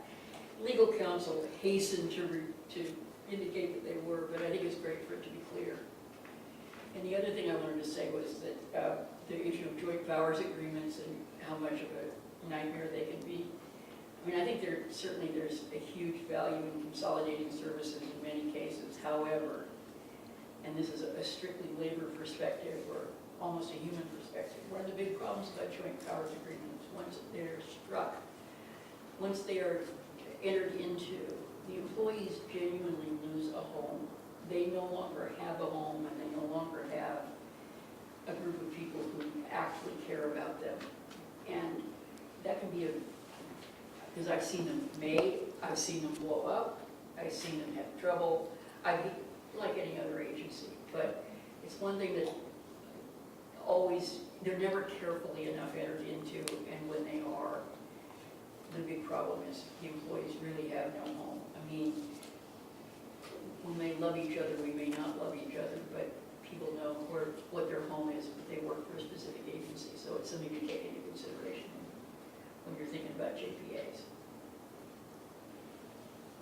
That's it. Okay, thank you. You know, I was going to ask the chief about this. You said you were going to look into this, the thing about some of the JPAs and the organization. Yeah. Could you actually somehow tally or kind of indicate what JPAs we're actually involved in? Yeah. And to what extent any of them have employees that we're responsible for? Sure. It's not that difficult. It's basically the ones where I'm having to fill a Form 700 out every year. But I think it would be helpful for at least us to take a tally, because I wasn't aware we were involved. I didn't think any of them had employees. So that was a surprise. EMS does have employees. Okay. And are they a part of, do you know if they're part of Well, CalPERS? that's the $1 million question, is who they belong to. They not all of them belong to CalPERS. May not be county, may be actually one of the agencies that was participatory to the JPA. Okay, we ought to find out in any case, so at least we know. Unless they're working for free. Doubt that. You don't think they are? No. Oh, I don't know. Okay, so there's two information items, a thank you letter, and what was Global Ties about? Is that a thank you letter also? Yes, I think that's what it was, I yeah. think so. That was the very. That's from your group, Dr. Crawl in San Francisco, I think. Is that right? No, this is about the search and rescue, California Task Force 3. That was from the Global gentleman. Ties are the visitors. Yeah, that's what I'm talking about. Yeah, from Japan. Yeah. That was the Japan, I think it's Yeah, Japan. Thank you note. State Yeah. Department. Yeah. No, but did the Century Club send a thank you? Yeah, well, I got one from the lady that she said. Okay, good. Just the basic email. Okay. Okay, could I get a motion to adjourn? So moved. Seconded by Robert. All in favor? Aye. Opposed? We are adjourned.